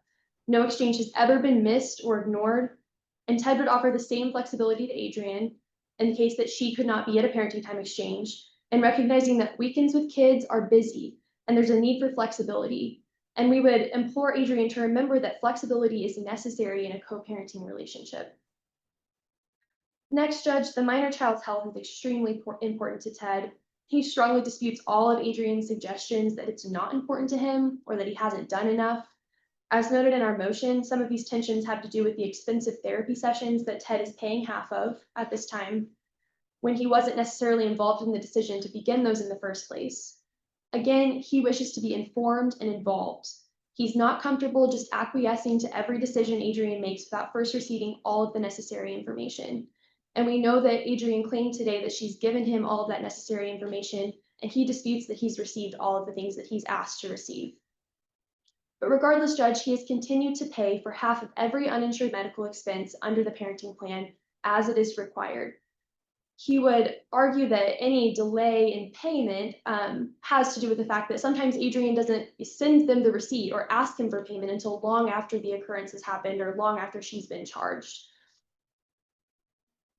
Next, Judge, I just want to mention that, and I'll touch on this a little bit later too, but he acknowledges the child has an ADHD diagnosis. He does not dispute that. His wife has a child that has an ADHD diagnosis. They're familiar with that diagnosis. They're absolutely willing and they do support the minor child in that. Where they draw the line is when the ADHD is used as an excuse for bad behavior in their home. And obviously that is a thin line to walk, but that's what they're attempting to do. They're not trying to invalidate the fact that the child has a diagnosis. They recognize that she does. They are just encouraging the child to take accountability when she needs to for poor behavior and not to blame it on her brain or, and that's a quote from the child, or on her diagnosis itself. Judge, we'd also emphasize that all the DCF investigations have been closed. They were all found to be unsubstantiated. These reports were analyzed by professionals, and the resounding opinion is the minor child is not in danger when she's in Ted's care. And that's the bottom line, Judge. Adrian also alleges that Ted doesn't spend time with the minor child during his parenting time. Ted strongly disputes this allegation. It's true that Ted works while he's exercising parenting time, but he works just the same as any other parent would. He spends time with the child when he's off of work. Further, Judge Adrian gives an example in October of last year when the child spent 5 days with Ted, and she states that 2 of those days were spent mostly in transit. Adrian seems to forget that those 2 days in transit were necessitated by the fact that she lives out of the state. That's not any fault of Ted's. We would also point out that a lot of Adrian's motion and her statements here today are based on things that she's concerned Ted, quote, may have done, and not things that she's provided actual examples or even claimed that actual action was taken on. And we want to point out, Judge, that Adrian's not been following the parenting plan to a T either. Like I said before, some flexibility is required with co-parenting. The ability of Ted to choose the long weekend was brought up earlier. He's supposed to be able to choose a long weekend each semester. This is under paragraph 7E of the existing parenting plan. Ted recognizes that the minor child and Adrian have prior obligations. He's happy to receive his long weekend when he can. He does his best to work amicably with Adrian to make those long weekends happen. But it should be acknowledged that when Adrian turns him down at every single turn for which weekend he can have, that is going to cause issues. They're simply trying to come to an agreement. And it's my understanding that at this point they've been able to do that. Seems that Adrian is worried about the long term, but with these long weekends, they've been able to make it work. The parenting plan also mandates that the parties spend reasonable time on the phone with the minor child. Adrian's phone calls during Ted's parenting time regularly last over an hour, which Ted accommodates regardless of his opinion that the reasonableness of the length of time, it's not reasonable, frankly. And Judge, this comes back to flexibility. Life with children is fast-paced, it's always moving. Ted is flexible with Adrian's long phone calls with the minor child. He simply asks that Adrian be flexible with him. There will be days when the child is participating in other activities with Ted and his family, and she may not be readily available for an hour-long phone call. But Adrian needs to recognize that and not use these instances as reason to disparage Ted. As long as she's choosing to do that, however, Ted would request that specific guidelines be put in place for the length of time that these phone calls can happen. We suggest 30 minutes. We're open to negotiating that with Adrian later on. But it's just simply the case that an hour-long phone call on every date that she's set to call her mom is just too long. It cuts into Ted's already limited parenting time. Also, Judge, while Adrian's not asking for a change to the child support obligation, she uses the fact that he does not pay child support to disparage him in her motion. Again, that $0 child support number was set because of her choice to move the child out of the state. And in consideration of the fact that Ted facilitates travel of approximately 500 miles both ways 11 times a year to make these exchanges. Ted provides financially for the minor child while she is with him. She has everything that she needs while she's in his care. It's true that Adrian pays more for school supplies and extracurricular activities, Judge, but that's because the child lives with Adrian the majority of the time. And that's just the expectation. When she's in school and doing extracurricular activities, she's living with Adrian. Lastly, Judge, Ted wants to emphasize that the scared and anxious and meek little girl that Adrian claims returns to her every time that Ted has parenting time is not the same girl that Ted and his family see during his parenting time. Minor child is happy. She's involved in family activities. She gets excited to go on trips. She's enveloped into the sibling group, just like the rest of the siblings are. Ted acknowledges that the child often has a demeanor change after she gets off the phone with Adrian. He believes that the same kind of change could be occurring after Adrian picks the minor child up at exchanges, but he strongly disputes that the minor child is unhappy or scared in his care. This is an 8-year-old little girl that we're talking about. She's navigating an emotionally charged situation between her two parents, and she's extremely young to be doing so. Ted has very serious concern that there's alienation occurring on Adrian's part based on the allegations in her motion that she stated today. The statements by the minor child in the therapist notes are also concerning because when asked to elaborate on some of her negative statements about Ted, the child is unable to do so, or she asks that the therapist ask her mom the question. We believe this shows that the minor child relies on her mom to determine her feelings and opinions towards Ted, which is extremely concerning. We would ask the court remind Adrian of her obligation to foster love and respect between the minor child and Ted. Now I've got a list of things that we are willing to agree to today, Judge, and that is the use of our family wizard, as I mentioned before. We're hopeful that that will help the parties communicate better, more effectively. Ted agrees the minor child can have a personal phone, but as we stated in our response, given that she's only 8 years old, we insist upon some specific parameters put in place to make sure she's not exercising excessive screen time and that she has that phone only to contact family members when it's necessary. Ted also agrees that more specific language should be added to the parenting plan to make times more clear. That's reasonable. And like I said, we're willing to negotiate that with Adrian, and also to make holiday time more clear and more fair between the parties. And then, Judge, we request that a 30-minute time limit be placed on the minor child's phone calls with both parties, at least for the time being, so they remain at a reasonable amount of time and do not encroach on important parenting time. Otherwise, Judge, Ted requests that the parenting plan continue as is, that the parties continue to exercise joint legal custody, and that Adrian's motion be dismissed because she's not shown us a material change of circumstances that would justify modification. We also ask that Ted be awarded attorney's fees due to Adrian's creation of unnecessary litigation, her failure to follow Supreme Court rules by attaching private medical records to a public document, and in the interest of fairness. The bottom line, Judge, is that Ted just wants to spend time with his child. He's fine with the parties parenting as they will. He recognizes they have different forms of parenting. He wants them both to have good relationships with the child and to continue maintaining the parenting plan that they have in place currently. They're not trying to make this complicated. We just want it to be a situation where both parties feel they have enough time with the child, given the fact that they live so far apart. Thank you, Judge. Thank you, Ms. Stevens. Ms. Jackson, as the motioning party, I'll give you an opportunity for brief rebuttal. If you would. I do have rebuttal, most of which was done within my response to the motion to dismiss. So you have that, you've already read that. I'm not going to rehash everything that that I had put in there. There were a couple of things that I think need to be clarified. Ms. Stevens stated that I Within my response, I did mention that I kept track of the puff count on her inhalers, both there and back, and it was stated that the emergency inhalers were not used. She has two.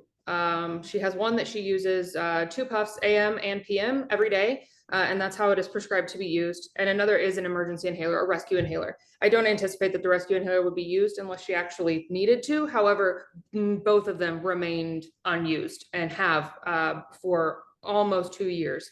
It was actually indicated in a phone call with the child during this parenting time that this was the first time that her inhalers had been given to her in a long time. It was also mentioned that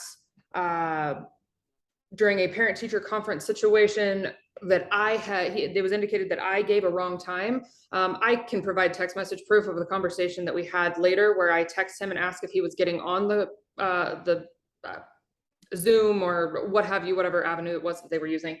And it was come to find out that he did not get the,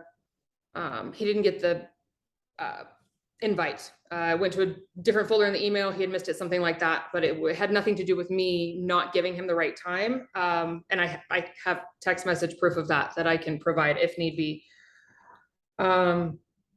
It was again indicated that I requested a play-by-play regarding vacations. I'm not asking for him to show up somewhere and then text me, hey, we got here. I'm simply asking, you're going to be gone for an international cruise. What day are you leaving to your port in Galveston? What day does the ship leave? Where is the ship going? I've never asked for a play-by-play, only reasonable information that I believe is also reasonable should the situation be on the other side. If we were traveling anywhere. It was also indicated that I am told about every time that they travel out of state or travel in general. I don't believe I have been told outside of maybe 1, maybe 2 occurrences that they were traveling to Missouri. They regularly travel to Silver Dollar City. And I only find out because of phone calls with the child. She's the one that tells me. I don't get told about out of state travel otherwise. It was mentioned that or inferred that I made a comment about them trying to make her 4 inches taller. That comment was never made. I've never indicated 4 inches. The 4-inch difference was the height difference of different rides that I was referencing. She's not even close to the second one. So that one is, no one has indicated that one. The idea that she chose to sleep on the couch, yes, children do choose to sleep on the couch, but that is absolutely not what the child has indicated to me. It was she chose the couch because it was the floor or an air mattress that did not remain blown up through the entirety of the evening. So yes, technically, I guess she did choose to sleep on the couch, but it was out of choice from the other choices that she had. The current parenting plan, Ms. Stevens was correct. It does state that it is to be me that provides clothing, but as I stated, we have not done that in a long time. And again, I can provide text message proof where numerous articles of clothing that I had sent were not being returned over a couple of different visiting time sessions. And I told Ted that I could not continue doing that if the clothing was not going to come back. And we were in agreement in text that he would then do that. That's an agreement outside of the parenting plan between both parties that I can provide proof of. And so the fact that it says that it's me no longer matters after we have made an agreement otherwise. There was mention in the motion to dismiss, and I mentioned it as well, the talks about the therapy. It was inferred that he was not informed about the beginnings of her therapy. It has to be. The state of Colorado, as I stated, has to have agreement and written permission from both parents, or in the case of this was verbal. It was a phone call between a therapist that she no longer has as she has moved on with Ted. It was a verbal agreement from both parents for her to start therapy. It was also indicated in the motion to dismiss that I have been party to these therapy sessions, and I have not. I was in one session out of all of her sessions at the behest of her therapist to try to facilitate her to be more comfortable in order to talk more. There were a couple of different times where her therapist told me that she had said, well, you just talk to my mom about it. I did not. I did not elaborate on anything that she had been asked. She simply took it into the next session to talk to her about it. And I do think it's important to realize that there is a difference between a child feeling uncomfortable talking about something and eventually opening up, as she has, and being dismissive or insinuating that she has to look to me to be validated in anything. I have not confirmed or denied any of the conversations that she has had with her therapist, and I have not been in any but one. It was also referenced within the motion to dismiss that there were family sessions that Ted was not privy to and he was having to pay for. Again, no family sessions. And every invoice that I have sent very specifically states individual therapy. There is one, and I have checked through the invoicing that does specify it was a family session, which is the one in which that I was in. Otherwise, it is 100% her and her therapist. And usually she's not school-based, but she is based within the school. Aurora Mental Health and Recovery, as an entity, has a contract with Cherry Creek School District to place a mental health professional of varying degrees within each of the schools from elementary to high school, so that there is one there at all times. It runs through insurance, just the same as if I were to remove her from the school and take her to another building to do a session, but it happens during school hours, and it is usually a set. I believe this last semester was Tuesdays at 9:30. I wouldn't be able to be there for those anyway because I work. There was an indication that a lot of the reason that there's a delay in payment for his half of the uninsured medical expenses is due to me waiting to the delay that I have in giving him invoicing or not providing receipts. I will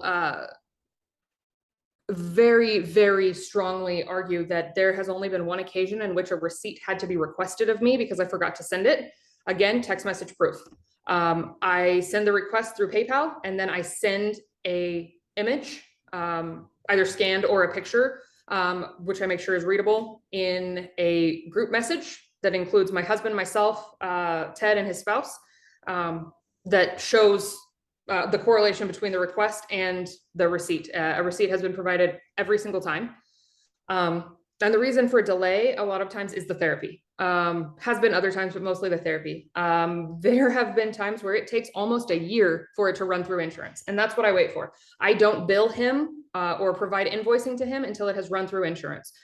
If it takes months, it takes months. They also don't get paid because I'm not going to pay them when they have not properly run it through insurance to give patient responsibility. So that's why it takes so long sometimes. But that doesn't account for why it takes 90+ days to pay back. The examples that they allege that I am unable to provide is due to the fact that I am not in their home. I can't provide some physical proof of something when I'm not in their home. I have to go off of what is reported to me. And I have no reason currently to indicate that our child has lied to me. Sure, children of all ages embellish. They like to tell tales and such. But when it comes to a crying child who asks not to go back due to these issues, I take that into a different type of consideration than something that seems far-fetched. But I also don't just take what she says for face value. If anything is reported to me by our child, I then continue to ask questions. You know, if something sounds, especially if something sounds very, very strange and very out there, I'll say, well, are you sure that that's what was said? What is the exact wording of what was said? What was the conversation? Because I think that context is important, especially when talking to a child who is trying to navigate a lot of different emotions and the emotions of other people, because that is inherently something that you must do as a child, whether it's right or not, you take that on.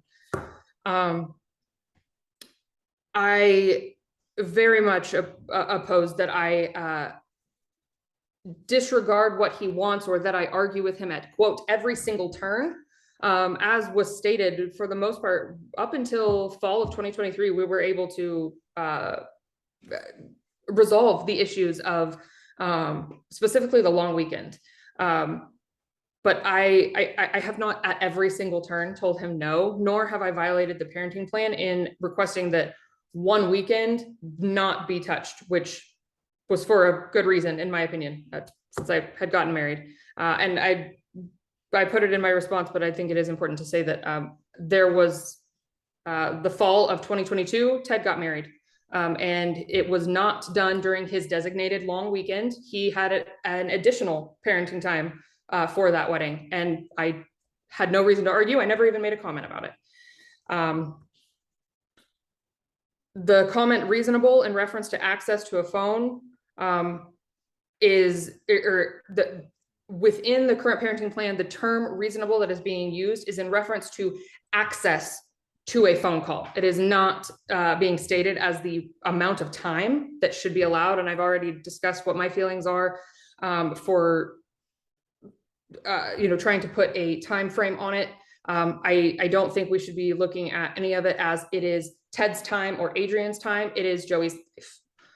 And I think it is important for her to be able to have that access to both parents at all times. And honestly, I really think that if she was able to, send a text every once in a while, I don't think she'd have a reason to want to be on the phone. I don't force her to stay on the phone. I actually have tried to get her off of the phone, like, hey, do you want me to let you go? Hey, we haven't had dinner yet, so I'm going to go do that. Oftentimes I get a sad face of sorts, or no, I don't want you to get off the phone.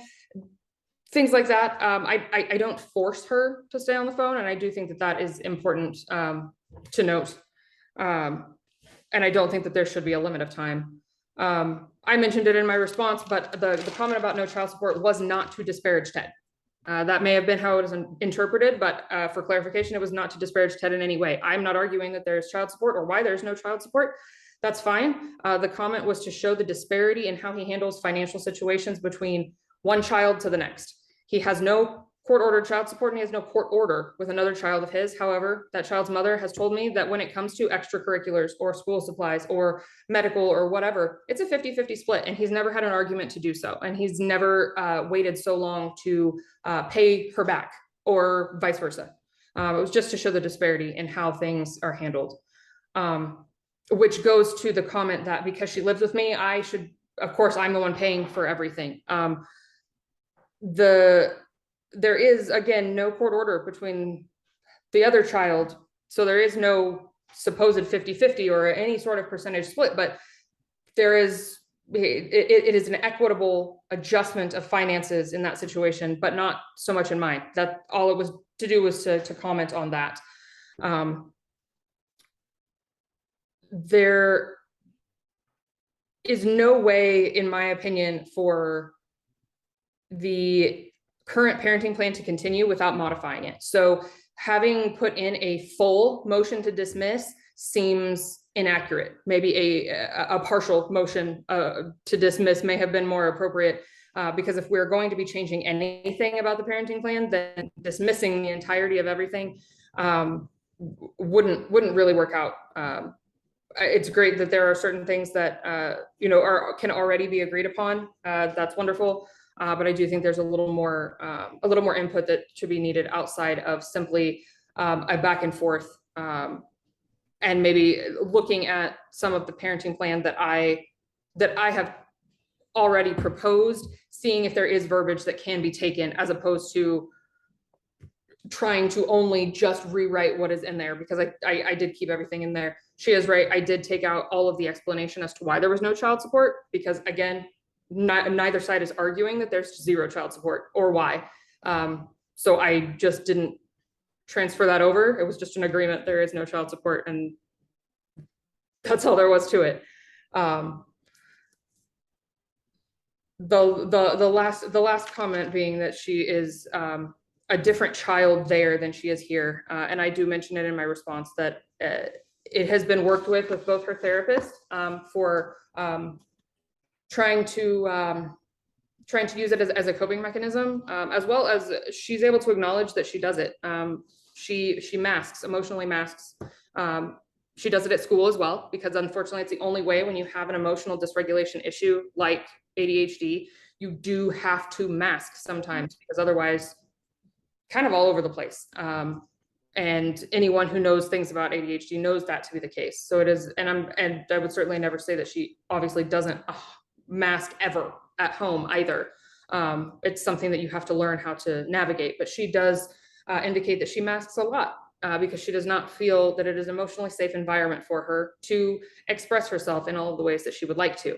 That lack of emotionally safe environment that she feels is what I am hoping can change to be more positive for her. Because if she was able to talk to Ted about how she feels, I think that she would be in, this would be a completely different situation. I believe that is my, all of my rebuttal comments. All right, thank you, Ms. Jackson. All right, I did have an opportunity to review the contents of the court file in preparation for today's hearing. It is a very lengthy court file.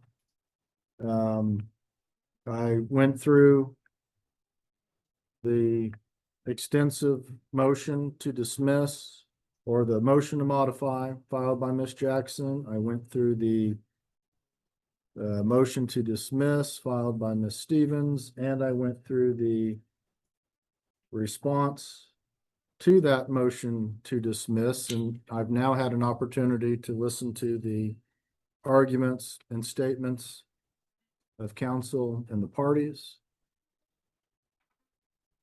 The main issue, or probably the most substantial issue raised in the motion to modify, is the proposal to change from joint legal custody to sole legal custody.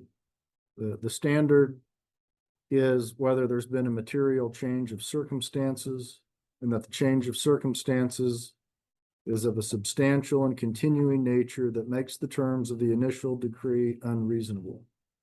The information that's been presented, the court doesn't find those to be material changes of circumstances that make a joint legal custody arrangement unreasonable or unworkable. The issues regarding the ADHD, the medical issues, which are a large basis of the argument, not the sole basis, but a large argument. I think those are out in the open. I think those are workable. I haven't seen anything that would lead me to believe that the child's health, either physical or mental, is at a substantial risk by anything that's occurred at this point. I think a lot of these issues can be remedied with better communication between the parties. And I think the use of the family app to upload all of the information, including therapists, appointments, will be helpful in hoping to assist the parties in having all of the relevant information. But again, I don't think there's enough here to warrant a change of the joint legal to sole legal custody, or to reduce the parenting time that's been proposed from 8 weeks down to 5 weeks in the summer. I think it's important that the minor child have that parenting time with her father. The other issues that have been raised, this is a parenting plan by admission of both parties that does need some tweaks and modifications. I'm not inclined to dismiss that. There's a lot of these issues that I think are going to be important as the child has gotten older since it was initially ordered, that are going to be important moving forward, or these parties are going to continue to engage in this type of litigation, which is unfortunate. But if I'm not going to rule on those now, I think the best course of action, if the parties believe they can engage in meaningful negotiation to try to work through the proposals or language tweaks and language that have been proposed, would be best for the parties. because they're coming to that agreement on their own. I'm more than happy to, if you all are unable to come to an agreement on any of these issues, I'll be more than happy to make the decision. But I'd like to give you all an opportunity to try to work those out on your own first. Ms. Stevens, is that something you're willing to do? Yes, absolutely, Judge. Right, and Ms. Jackson?